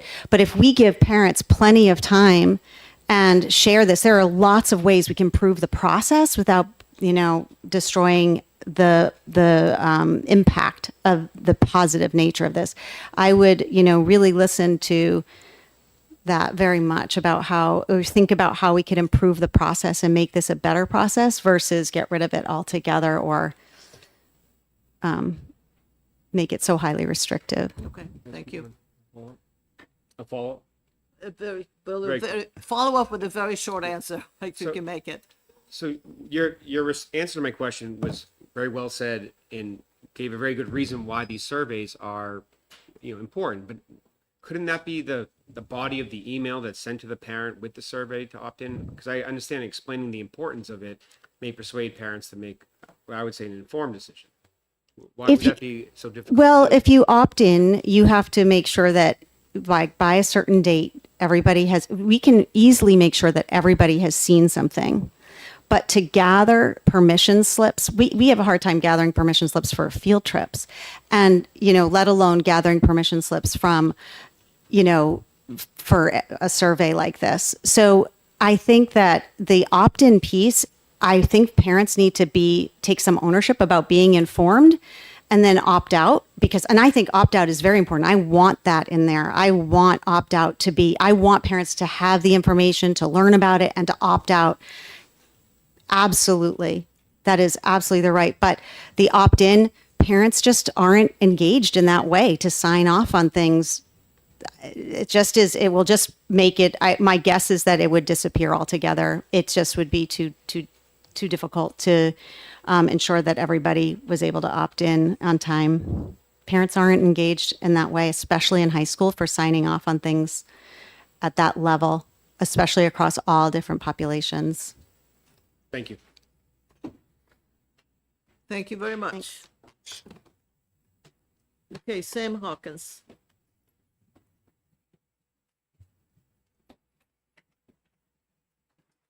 Now, let me just remind you what the bill is all about. It requires school districts to email parents copies of the non-academic surveys and removes the exception for the youth risk behavior survey, requiring parents to opt in for their children to participate. Good morning. Thank you very much. Please just address what the bill actually says. Absolutely. Thank you for the opportunity to testify. My name is Sam Hawkins. I'm the Public Policy Assistant at NAMI, New Hampshire, here today in opposition to House Bill 446. You will hear more about how the YRBS is a crucial tool for policymakers. You will also, and state agencies, organizations, and you'll hear how the opt-in would make it challenging, if not impossible, to receive a return rate to provide statistically valid results. Rather than repeating that, I just want to take some time to really narrow in on one concern that has been raised in all of these hearings and has been raised today. I really want to push back on the notion that asking youth about mental health or suicide will contribute to poor mental health or suicidality.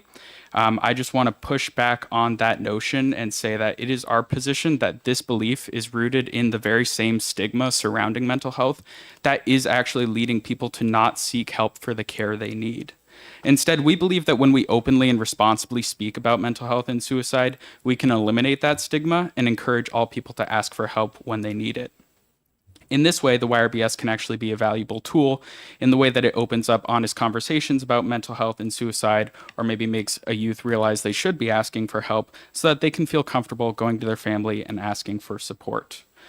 Just in closing, I want to emphasize that we do believe the YRBS is a reliable and necessary tool, that it is safe and anonymous, and that it crucially does not encourage or contribute to negative mental health outcomes. And as such, we ask you to please oppose House Bill 446. Thank you very much. Questions, Senator Sullivan? Thank you, Madam Chair. Just a quick question. So this survey has been given to students since 1984. And since that time, we've seen an increase in suicide. We've seen an increase in drug use. We've seen an increase in all kinds of behaviors that are risky behaviors for students. So how can you, what data do you have to show that this has improved the outcomes for students in any way? Thank you very much for the question. Two-part answer. First, I would say I'm speaking specifically to the mental health part. I'm not aware of any research or clinical guidance that says that asking about mental health or asking about suicide contributes to negative mental health outcomes. I'm just not aware of that guidance existing. I would also point out that in the most recent YRBS, we have actually seen albeit small, but we have seen reductions in the amount of students who have felt sad or hopeless or considered or attempted suicide. So I think that shows that the state is actually making progress in all of through the 10-year mental health plan, through the children's system of care, and we wouldn't realize that those policies are working without the YRBS. Thank you. Any others? Thank you very much. Thank you. Emma Savigny?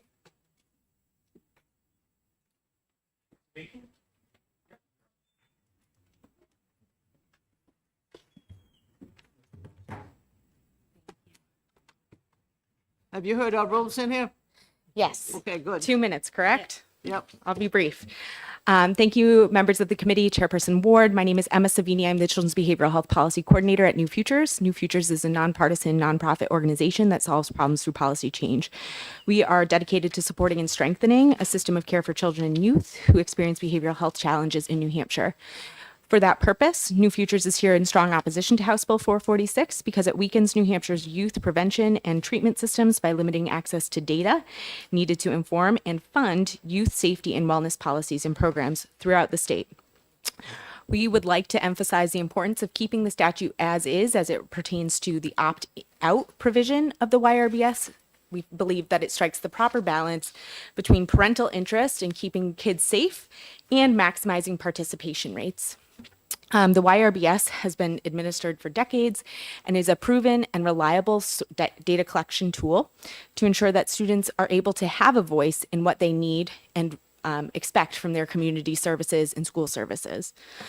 Changing the YRBS from opt-out to opt-in will severely limit participation, as you've heard. And this will impact and negatively impact the effectiveness of these programs that students rely on, parents rely on, and communities rely on.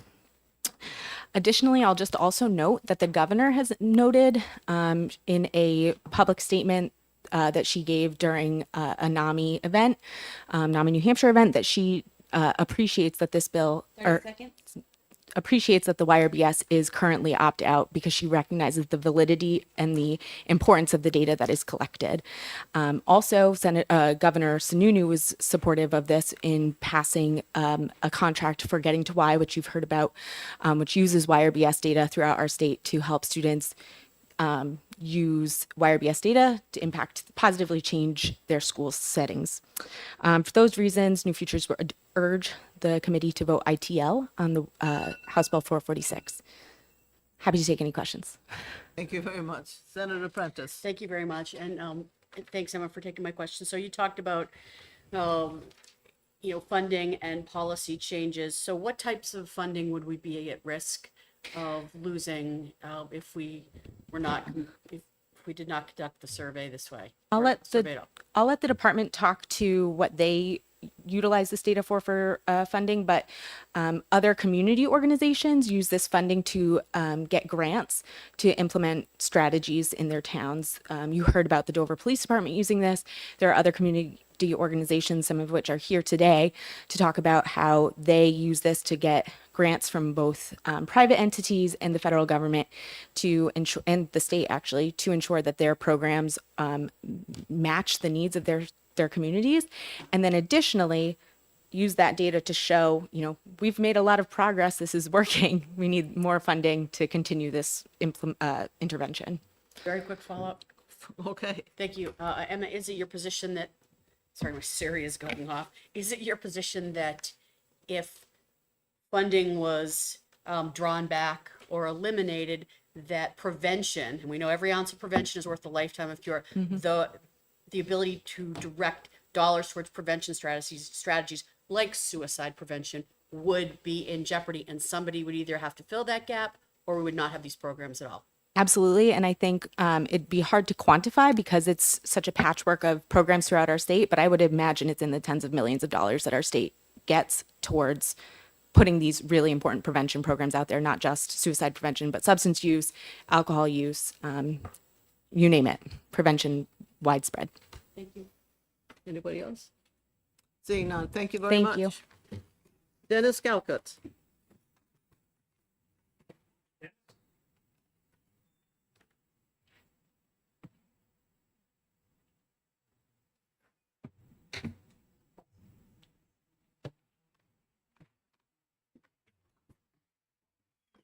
Morning. My name's Dennis Calcutt. I'm the director for Connected Families New Hampshire. It's a program under Cheshire County. We provide care coordination services to children and youth throughout the western third of the state, but then also provide coordination services for children needing care within residential treatment and psychiatric hospitalization across the state. The work that we're doing is some of the system of care work that you may be aware of and may be familiar with, but it's been tremendous to receive those investments over the last 10 years to really move the needle forward with respect to how we are providing care for children. One of the greatest values, or there are four values of a system of care: one, to be family driven and youth guided, to be community based, to be culturally and linguistically competent, and to be trauma informed. And what the YRBS provides is youth and children are providing their perspective. And we don't have a lot of opportunity to gather that information, but it really does help us better understand where children are with respect to this. And they're providing that information in this survey. I strongly support it. I think we've made great strides in this area. The investment is paying off, but what the YRBS also does for us is it enables us to best understand where the investments are paying off, and where we need to reinvest or where we need to back off. But that's what the data will allow us to do. So I strongly support this, and I hope you can do the same. So thank you very much. Thank you. Any questions from committee members? Seeing none, thank you very much. Trisha Brannan.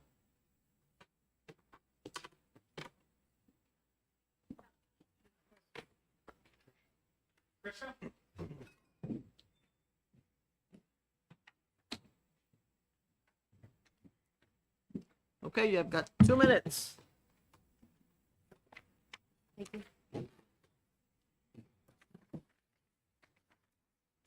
No, turn it on. You had it right the first time. Was right there. I'm sorry. Dear committee members, my name is Trisha Brannan. I live in Goffstown, New Hampshire. I am testifying today to urge you to oppose HB 446 that makes the New Hampshire Youth Risk Behavior Survey an opt-in survey for students. The data collected by this survey provides critical information on the risk factors facing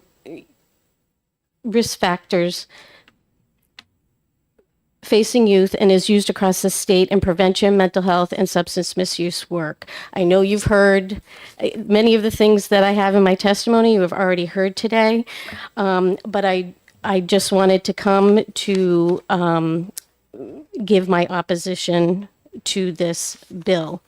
The health, safety, and well-being of our young people should be of the utmost importance. Supporting this bill will not only be detrimental to the health and well-being of New Hampshire youth, but it will also be detrimental to the many New Hampshire nonprofits that provide youth prevention programs and services, as well as mental health services. In New Hampshire, we rely on nonprofits to provide social services for our young people. This data is relied upon for nonprofits to receive funds from the federal government, from many other funding sources, because people who are giving money want to see data. So this data is really important. The high school YRBS is co-funded by the Department of Public Health and the Bureau of Drug and Alcohol Services. This year, the Bureau provided funding for an amazing program called Getting to Why, which gives an opportunity for students to bring meaning to their own youth risk behavior survey data, and empowers students to use the survey data from their school to make positive changes in their schools and communities. I would recommend taking some time to learn about this incredible program through Up for Learning, a Vermont organization. In my opinion, the passing of HB 446 will create serious problems, please let me finish, in continuing to provide the needed resources, supports, and education for our youth. Without the data, organizations may not have the funds they need. Without the funds, organizations may not be able to provide the critical programs and services they currently provide to youth and families in New Hampshire. I urge you to oppose HB 446. It is not in the best interests of New Hampshire youth, and we've put an investment of I think more than $500,000 into the Getting to Why program to elevate youth voices and help empower them to do Thank you positive very changes much. in their schools. You need to stop. Yes. Because we have other people waiting, so thank you. Any questions? Seeing none, thank you very much. Who do I? Devin Quinn.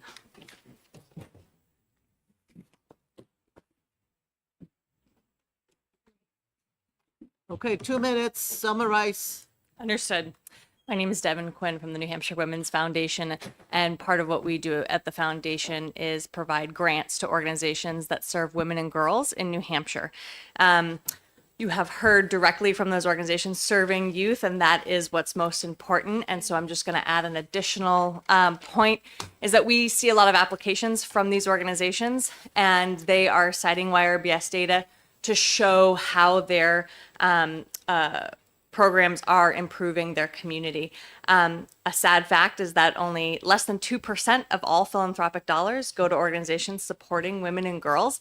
And we have a headline in New Hampshire that it's a great state to raise children, a great state for children. And that's so true, and we're so proud of that. But without that additional data, these organizations can't show specifically what we're hearing over and over again, the disparities specifically for girls' mental health. And that's not what you see from the headlines when they are trying to explain this nationally or statewide. It's very different when they're talking about a specific issue that there is just no other data for. So using the data is the most important part of it, but also being able to explain to communities and funders is a really helpful tool to cut down below that top headline. Okay, thank you. Thank you. Questions from the committee members? Seeing none, thank you very much. Betsy Harrington. And after that is Celeste Clark. Hi, I'm Betsy Harrington. I'm from Deering. I've got the questions here. I don't know why we didn't start with that, but I feel like we should have. Here are some of the questions that I feel are inappropriate to be giving to my kids. I have 2 kids in high school, and I don't appreciate these questions being asked of them. Have you ever seen someone get physically attacked, beaten, stabbed, or shot in your neighborhood? Have you ever been forced to have sexual intercourse when you did not want to? During the last 12 months, how many times did anyone force you to do sexual things that you did not want to do? During the last 12 months, how many times did someone you were dating or going out with force you to do sexual things that you did not want to do? During the last 12 months, how many times did someone you were dating or going out with physically hurt you on purpose? It goes on and asks questions like, how many times have your parents driven drunk with you in the car? There's questions that go beyond comfort level of anyone. Forget a child. I don't think any of you would answer those questions for me right now. And I don't think you should. I don't think we ever should. It would be sexual harassment. I was a licensed social worker. I have worked as a therapist. I worked as a sex offender counselor at the prison. I can tell you this is totally unethical to be giving to children. It's okay to give to an 18-year-old, right? So maybe we could ask in college or maybe only the 18-year-olds. But it's totally inappropriate to be asking sexual questions to children, especially when their parents don't really know. We're saying that if you made it opt-in, they wouldn't participate because they don't know. It's so age inappropriate to ask these questions of children. As a professional, I say don't do it. But as a mom, I say I'm mad. I wrote 2 articles about this situation because parents were reaching out to me telling me about what happened. They opted their children out and they were still forced to take it.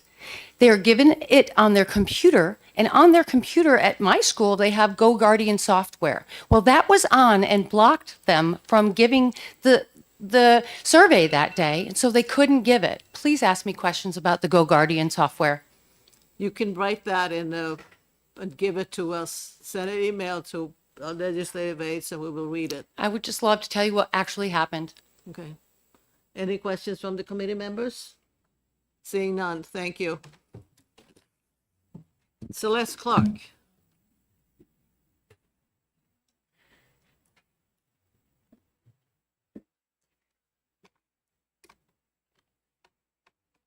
Good morning.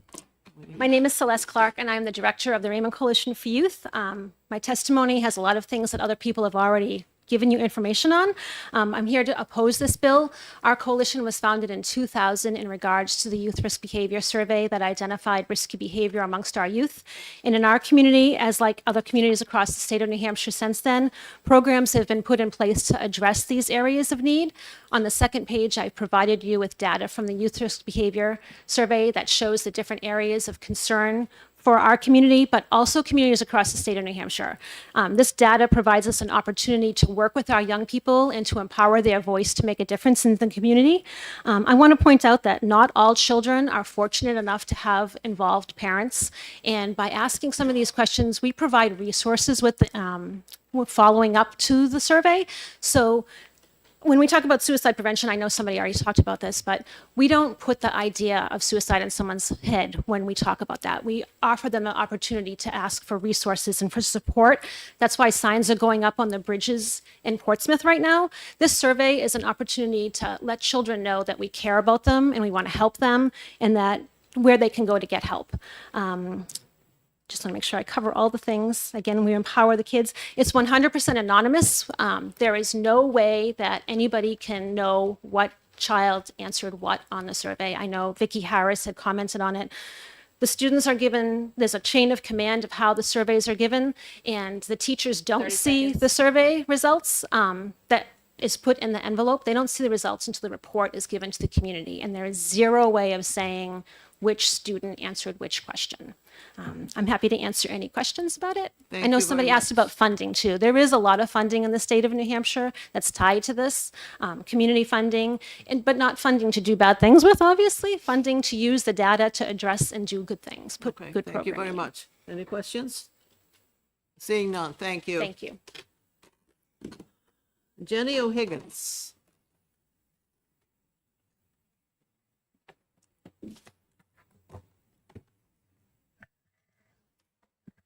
Thank you. Good morning, Senator Ward and members of the committee. I'm Jenny O'Higgins. I'm the Legislative Liaison for Behavioral Health at DHHS, and I'm here today with my colleague. Good morning. For the record, I'm Jiahui Chawla. I'm the Bureau Chief for Public Health Statistics Informatics in the Division of Public Health Services. Okay. You have 2 minutes. So obviously we have many things to say to you, and we're just going to hit those high-level points to help you understand how the Youth Risk Behavior Survey is administered in New Hampshire and how it impacts our funding and the work that we do at the department. So DHHS is here to oppose House Bill 446. We are very concerned with the opt-in provision. It has been opt-out for a number of years since 1993, and the specific reason for the concern is the validity of the data. So we need over 60% participation. In New Hampshire, we've had 62 to 65%, and our concern around the opt-in is that we would drop below that threshold. We've talked to other states throughout the nation who have done so and have lost the ability to utilize their data. So I just wanted to be really clear about why we're worried about that specific provision. And then in terms of some of the pieces that you've heard today around how the information is utilized, New Hampshire uses this data specifically to have baseline data from back in 1993 and long-term trend data to understand what's happening in our state and when we see reductions in our in these areas of risk and when we see increases, we can directly respond to them. Geez, that was quick. So that includes our state opioid response, our mental health and substance use block grants, our children's system of care, on and on in terms of the amount of grant funding that we're utilizing the data for. It's to the tune of more than $65 million. And then we use it to monitor our suicide prevention plan, our Governor's Commission on Alcohol and Other Drugs, and all of those pieces as well. Just in terms of the department is meant to protect families and cares deeply about that, and that is our mission. So already schools are given the opportunity to participate in the survey. Parents can choose to opt out, and teens can also choose not to take the survey or not to answer any questions. Okay, thank you. Senator Abbas. Thank you, Madam Chair. Just for clarification, did you say that about 65% of the students participate, so about 35% of parents are already opting out? Do you want to speak to the validity piece?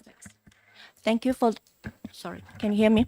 Yes. Thank you for the question. So, per CDC guidance, we need to have 60% of overall response rate in order to get valid data for the state level and regional level.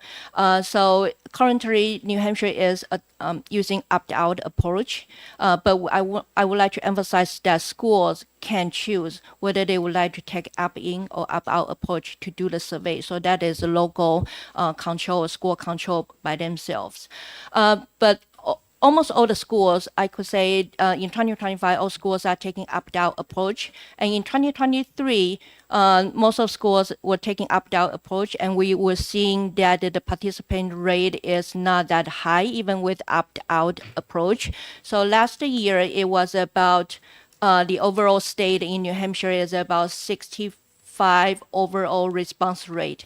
That the response rate has some kind of calculation. We can provide more information after the hearing. Thank you. Senator Sullivan. Thank you, Madam Chair. Thank you for taking my question. Based on what you just said, it sounds like parents are not in favor of giving this survey to their children. But my question is, I don't know which one of you could answer this for me. Have you ever, or is there a way to take the information from the survey that you have and look at it against actual data? Like actual suicide rates, actual drug use, actual tobacco use. Is there a way to do that, and has it been done? Yes, so that's how we actually make our decisions in terms of if we need to pivot in our prevention or our crisis resources in the state, is to look both at what we have in place today, and we look at our vital records, so our fatality review, that data next to our prevention data, which this gives us a sense of what are students self-reporting are the issues in their schools today. And school superintendents are given the data on just their school level, and they're also able to look at, maybe we're hearing from parents that violence or bullying or something is a very big issue in this school, but we're not really seeing it and we're not sure. We can then get some sense of what do students think. So it's one of the only ways that we have really youth voice deeply involved. We have a similar behavioral health survey for adults, the behavioral health risk factor surveillance system, and the validity of those surveys, it has been very reliable in terms of research tells us that the data gathered from adolescents is just as reliable as from adults in this area. Thank you. Senator Prentice. Thank you, Chair Ward. Thank you both for taking my question. Jenny, I'll direct this at you, and you can do what you want with it. But there's been a number of questions about validity, like how the data is gathered. And when it's from gathering data to when you actually publish it. I mean, it is. It goes through, there are a number of bites at the apple to make sure that you have clean, accurate data. Can you defend the system as it is? Yes, so I'll let Chawe speak a little bit more to it. But before I came to my role in New Hampshire, I also was a youth services director for 15 years. So we utilized the Youth Risk Behavior Survey also with students who took it very seriously and used the data themselves for projects like being able to utilize social norms, really looking at not all kids are binge drinking, and then using that data to help their peers to feel like they could say no when they were uncomfortable in many different areas, that, drinking being one of them, but in all of these different areas. So I do think there is a lot of validity to the data itself, and it allows students, not to learn to be unwell, but actually to learn to talk about it so that they can figure out what the help they might need and what help their peers might need. In terms of the validity of the data, I'll let Chawe speak a little bit to the process that goes through. Yes. So we do follow some CDC guidance after we get the survey data to do the data cleaning, validation, etc. So CDC also provide that research shows that the student, they do tell the truth on the YRBS. And then we also see the result in YRBS that is consistent, is not jumping up or down over time. So since the result is consistent, that shows some indicator that the data is valid, excuse me. And if students were not telling the truth, we won't be able to see that kind of a time trend in the long run of the data. So the YRBS, based on the research study and also the data that we are seeing, we can confirm that it is valid data. Further questions? Thank you very much. Elizabeth. Brochu? Brochu. Okay.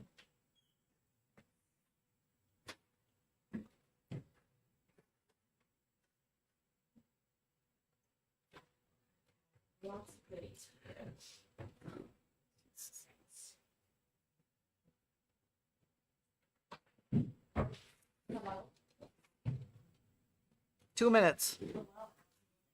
My name is Elizabeth Brochu. I'm the project director. It is a youth program that was signed into contract. I'm hoping like we can just rush into half an hour, maybe. More than 20 Just get rid of it. These are the last bills. Okay. 200 plus students and how to analyze their YRBS data to drive change in solution-based focus.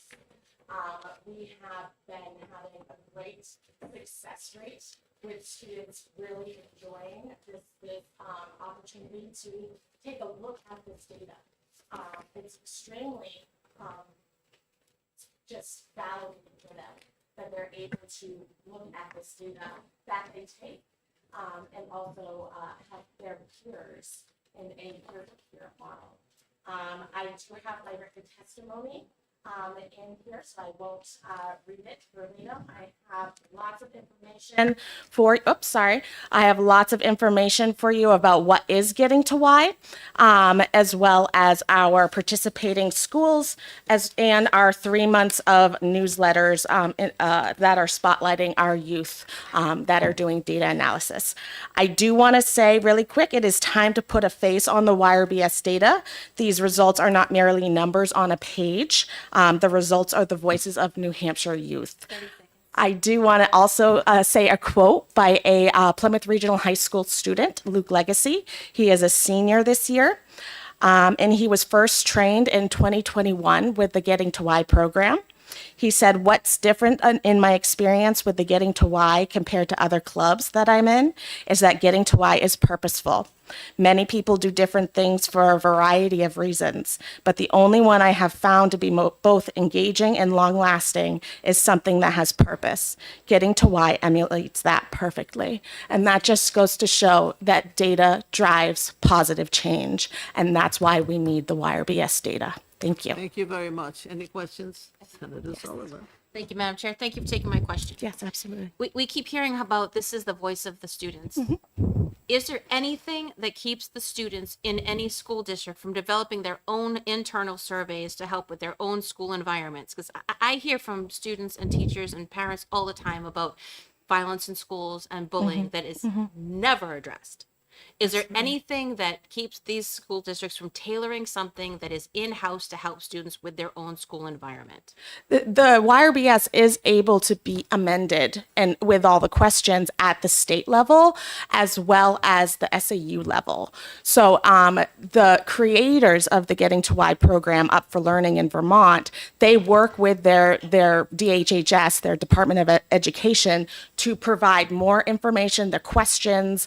They can take out questions. The middle school YRBS, which is completely, it's not mandatory, it is school choice if they're going to put in the middle school YRBS. These are age appropriate questions. So they're not going to be asking, and it's school, it's based on school.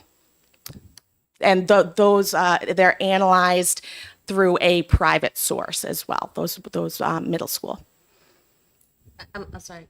Do you mind? I got a little lost, I think. Absolutely. So is that, you're saying they can take the CDC survey that we're discussing today and they can tailor it to their own school without, That is what not the online survey that we are all seeing and talking about today. They can actually tailor it to their own they can needs. remove questions, and they can at the Vermont level, they work with their DHHS to help include questions or whatnot. Thank you. I don't think that's how, but thank you. No, Okay, okay. Thank you very much. You're welcome. What? You have to worry about that where the survey's changed?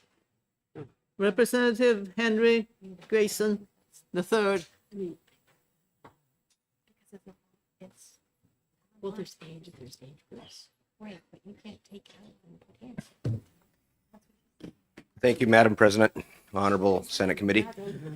For record, Representative Henry Geisen, Hillsborough 29th District, Goffstown, New Hampshire. So the first thing I would like to impart is that the parent should be in the driver's seat and nothing should happen without parental consent, including nothing should happen without active consent, not passive consent. So I am strongly in favor of this opt-in. We've heard previous testimony that these questions are age-appropriate questions. The only people who can decide what an appropriate question for their child is the parent. And that's why opting in is so important. This falls outside of what the scope of the taxpayer pay the public school systems to do. We pay the public school systems to educate our kids. Our children are not financial pawns for non-government organizational donations and funding. Our children are not fundraising tools for the public schools. We've heard multiple testimonies now that we get funding from NGOs based on how many people take these surveys, etc. I, frankly, Honorable Committee, don't care. That is not the role of public education.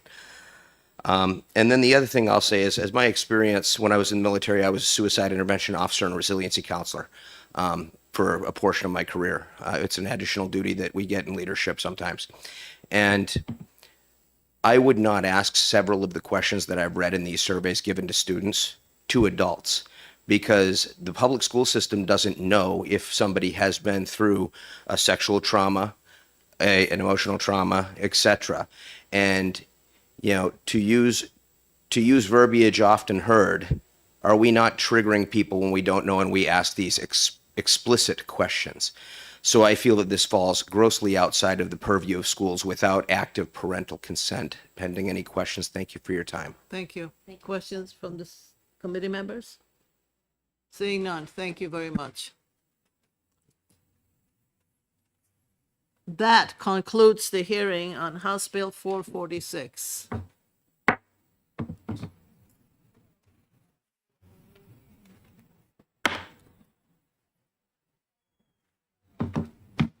Now we move to House Bill 676.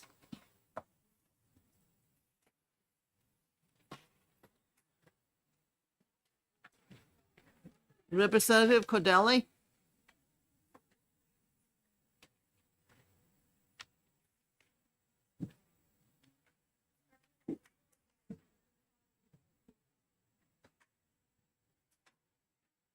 Do you want to introduce it? Right there. Yeah. Oh, here he is, okay. 676. You're up. 676. Yes. Representative Cordelli, Thank you very much. For the record, Glenn Cordelli, representing Tufton Borough, Wolfboro, and Ospey in the beautiful Lakes region. House Bill 676 does two basic things. First, in the top, really Roman 2 and 3, it addresses some confusion in the current statute. Roman 2 is related to the membership of the committee. There has been confusion as to the committee makeup, and there was nothing in the current statute about what constitutes a quorum. So that was added in Roman 2. In Roman 3, there have been questions about this provider advisory committee that is in statute. There was no requirement in law that they actually meet, and they had never met. So we put into law that they have to meet on a quarterly basis, and we added to the duties, you see, A is in current statute. We added B, that this advisory committee also look at the application process, approval of expenses, and make recommendations. We thought that the advisory committee should be involved in those things. The second basic thing it does is to add 2 surveys to the requirement for the EFA program. Both these surveys have been done since 2012 for the tax credit scholarship program. And we thought that they would be appropriate also for the education freedom accounts. We thought that the first one, which is to be given to parents to see why they were seeking different educational options, almost like an exit interview. The second is related to their agreement, the parents' agreement, that is, with certain questions. And we listed 3 that are in current tax credit scholarship program, but others could be added as to whether the child is making progress, whether they are able to attend programs and schools now that they were unable to before having access to the education freedom accounts. And I know that the department is here and maybe has a few questions, and we'd be glad to work with the department as always. Thank you very much. Thank you. Any questions from committee members? Seeing none. Thank you. Thank you. Caitlin Davis.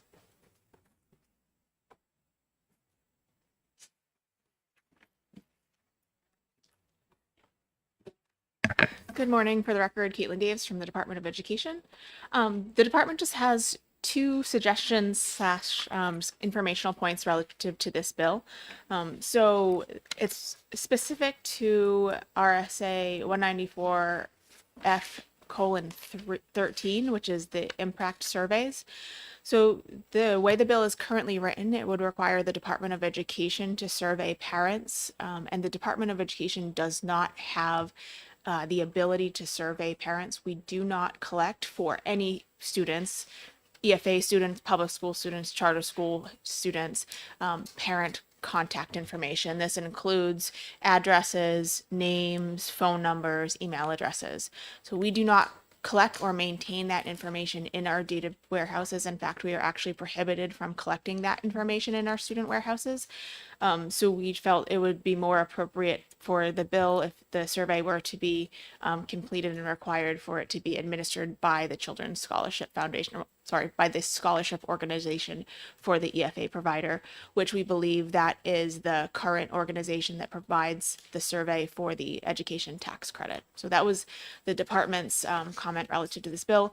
In addition to us not having the contact information from the parents, or for the parents rather, we also don't have any survey tools at the Department of Education that are designed to collect this type of data or administer this type of data to parents. Our survey tools are specifically designed for more formatted data for specific schools and whatnot. So we couldn't augment those tools to collect information from parents. So we would need to invest in new survey tools to do this work.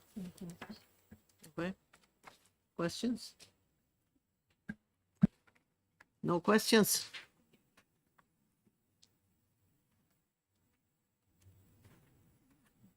Did you want to add anything, Representative Cordelli?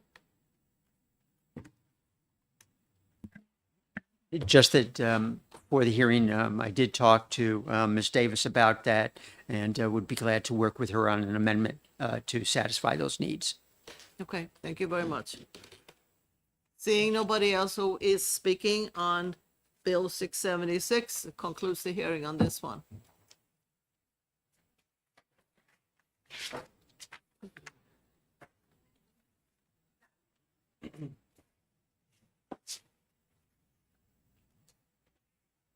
Now we move to 763. This bill allows public schools to enter into contracts with any approved private school.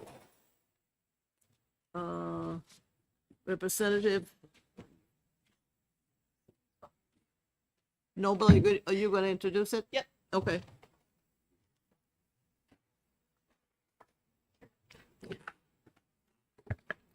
Good afternoon, Madam Chair, and members of the committee. For the record, I'm Kristen Noble, and I represent Hillsborough District 2, the town of Bedford. This is actually a very simple bill. It just clears up one word. In 2021, the word non-sectarian was removed from two sections of RSA 193:3, Roman numeral 6 and 7. The word non-sectarian was removed. So this bill would remove it from a cross-reference to that section in 189:1-A, Roman numeral 4. It literally doesn't change anything else but that. Okay. You said it was a simple bill. I guess it is. Very simple. Okay. Usually people say that, it's just the opposite. Any questions? Any questions? Any questions from committee members? Seeing none. Thank you. Let's see what we got here. Mary Wilkie.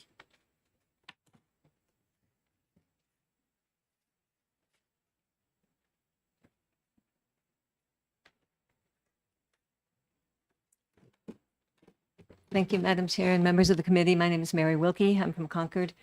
I oppose this bill. I understand that it's there for a housekeeping reason, but I just feel I need to draw attention to the implications, some implications that I think haven't been expressed. I know people have already heard the constitutional argument about church and state. I fully subscribe to that argument, but I'm not going to repeat it because you've heard it. Public schools are required by law to accept every student without regard to religion, disability, sexual orientation, gender identity, and a variety of other characteristics by laws of New Hampshire. And religious schools are exempt from these laws. And it seems to me that when you allow a district to give a private religious school the opportunity to educate the district's children, it's a way that the district can make an end run around its obligation to admit everybody. They could make a contract with a religious school that won't accept anybody with disabilities. And so what happened to the public schools requirement that they accept everybody? It just seems like when a public school can contract with another school that doesn't abide by its own required policies, then basically those required policies kind of vanish. And I have a list which I will hand out of examples of religious schools that discriminate based on variety of disability, religion, LGBTQ status, etc. I'll hand that out later. And it's just a sampling. I haven't looked at every single religious school, but they say it right on some of them say that right on their websites. Nobody with disabilities here, please. I don't see how we can have our public dollars and our public school districts contracting away their obligation to educate everybody to a school that won't educate everybody. And third, I think many people think it's okay to use public money for religious schools because they assume that even though the schools are affiliated with religion, the students aren't necessarily going to religion classes. However, in many of our religious schools in New Hampshire, religious teaching is infused through every single class. And I know that from reading their websites. For example, Fellowship Christian. I'm sorry, what? Oh, bless you. Bless you. For example, Fellowship Christian Academy's website says all students receive daily Bible instruction, attend weekly chapel service. Biblical instruction is also interwoven into each subject area. Teachers pray with students and seek to develop godly character traits. Unity Christian's website says, at Unity Christian, the Word of God is the foundation of our school program of instruction and is diffused throughout all our subjects. If a school district contracts with a school like this, it means it's taking money that was raised for the purpose of teaching the core knowledge domains that are comprise an adequate education and diverting it to a whole different use, the teaching of particular religions. And even if people don't believe that the Constitution prohibits using public money for religious schools, I would hope you would agree that using public money to teach religion is not permissible under our laws. And I will tell you that Commissioner Edelblut agreed with this reasoning in a different context. As he was defending the proposed EFA regulations a few years back to JELCAR against a challenge by ACLU, he explained that even though EFAs may be directed to religiously affiliated schools, their use is limited by law to instruction in the core knowledge domains and therefore may not be used to teach religion. And I have a copy of that letter if you'd like to see it. Okay. And for those of you, I realize that this is presented, honestly presented as a housekeeping measure. I would ask that you amend this bill and put non-sectarian back in to RSA 193, where it was put a couple of years ago for the reasons that I've said. Thank you. Okay. Thank you very much. Any questions from the committee members? I have my testimony on that list of discriminatory practices. Okay. Thank you. Representative Horrigan, I see you coming in again here. Yeah. You had scratched out that you wanted to speak. Can you speak for 2 minutes? Yeah. Okay.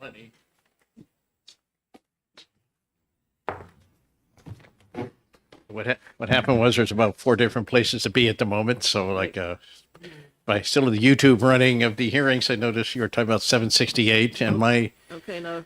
feeling about it's like very, very simple thing. So it's in the state constitution. I believe offhand it's Part First, Article 6. You can look that up and verify it, but it has language about how state funds can't be used to finance sectarian schools. So I know the rulings, the First Amendment to the United States, to me, that's a little bit more ambiguous, but I think that flatly forbids using the school districts from contracting with the sectarian schools. So it's unconstitutional. So unless you want to have a constitutional amendment, I don't think this bill passes muster, at least not with me. So I would urge you to vote no on it. So You oppose the bill. Okay. but nothing more complicated than that. But Okay. all right, thanks. Thank you very much. Anybody else wants to have any questions? Thank All you. right, thank you. Senator Representative Cordelli? Please, You want to Representative. speak for a second time? You want to join us? Glenn Cordelli, representing Tufton Borough, Wolfboro, Ossipee. I think based on the last two people testifying, this is not being viewed as a cleanup bill, which it is, clarifying one missing area of statute that was not amended previously. In terms of the religion aspect, I'm not sure who you might agree with, whether it's the last representative testifying or maybe the U.S. Supreme Court. I can give you a document listing at least a half dozen rulings. The last two are Espinoza versus Montana Department of Revenue and Carson versus Malik right over from Maine, their ruling by the U.S. Supreme Court. And I would say that religious schools do not have the luxury of collecting taxes from people. They can provide certain education and certain services to people. And when they cannot provide services that someone needs, they are honest with that person, directing them to a location where they might be able to get services, rather than taking tuition money and not providing the services that people need. So I thank you very much. Thank you. Senator Sullivan. Thank you, Madam Chair. Thank you, Representative Cordelli. Isn't it true that at the very foundation of the public school system, that all schools were religious schools? They were all Christian schools that taught the Protestant religion, with the Protestant Bible. That is correct. And I think maybe even you pointed out in a previous hearing that when Catholics started coming over, specific to the famine in Ireland, I remember reading there was even a Bible riot in Philadelphia over which Bible was to be read in the public schools. So yes, you are correct. Thank you. Thank you very much. Thank you. This concludes the hearing on House Bill 768, and it concludes the Senate. My name not on the list? I didn't see you sign up. Did you want to speak, Mr.? Yeah. Okay, just very quickly. You want to speak also too? Okay. Thank you for being open. We'll have to open up the hearing again here. Sorry, Aubrey Friedman. Yep. Madam Chair, committee members, Aubrey Friedman, Bridgewater. I speak in support of this bill. As was mentioned, the Espinoza decision, and if you look at my backup, I've quoted a couple sentences from there. I think it's very pertinent to this religious question. And my other thought on this is, what's wrong with religious schools? This is just increasing the options. It doesn't mean, certainly they don't fit every child. My son went to a Catholic school in middle school, and I was shocked, actually, when I went on the tour, and they were explaining about the grading. A went down to 94, used to 90, 80, 70, 60, and then B's went down to like 85, C's to 77, and a D to 70. 69% was an F. So definitely the religious schools have higher, maybe not every, but they have higher academic standards, and that in itself is a reason to have that for option. Now, it isn't for every child, but more options are better, and we should certainly consider religious schools just for that reason, is the academic standards were higher. So that's it. That's why I support the bill. Thank you. Thank you. Thank you very much. Caitlin Davis.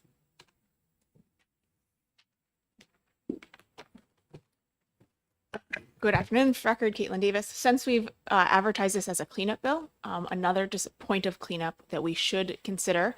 This bill, it uses the term private schools, but in New Hampshire, we use the word non-public schools. So for the purpose of this, it should say non-public or private school approved by a state board of education, which would give you the local school board the authority to approve a New Hampshire non-public school or potentially a private school out of state. So, but just that terminology in New Hampshire is the State Board of Education actually, in fact, approves non-public schools, not private schools. We don't have a state definition of private schools. So since it's a cleanup bill, we should clean up all aspects of it. Thank you. Why not? Thank you. Okay. Non-public instead of.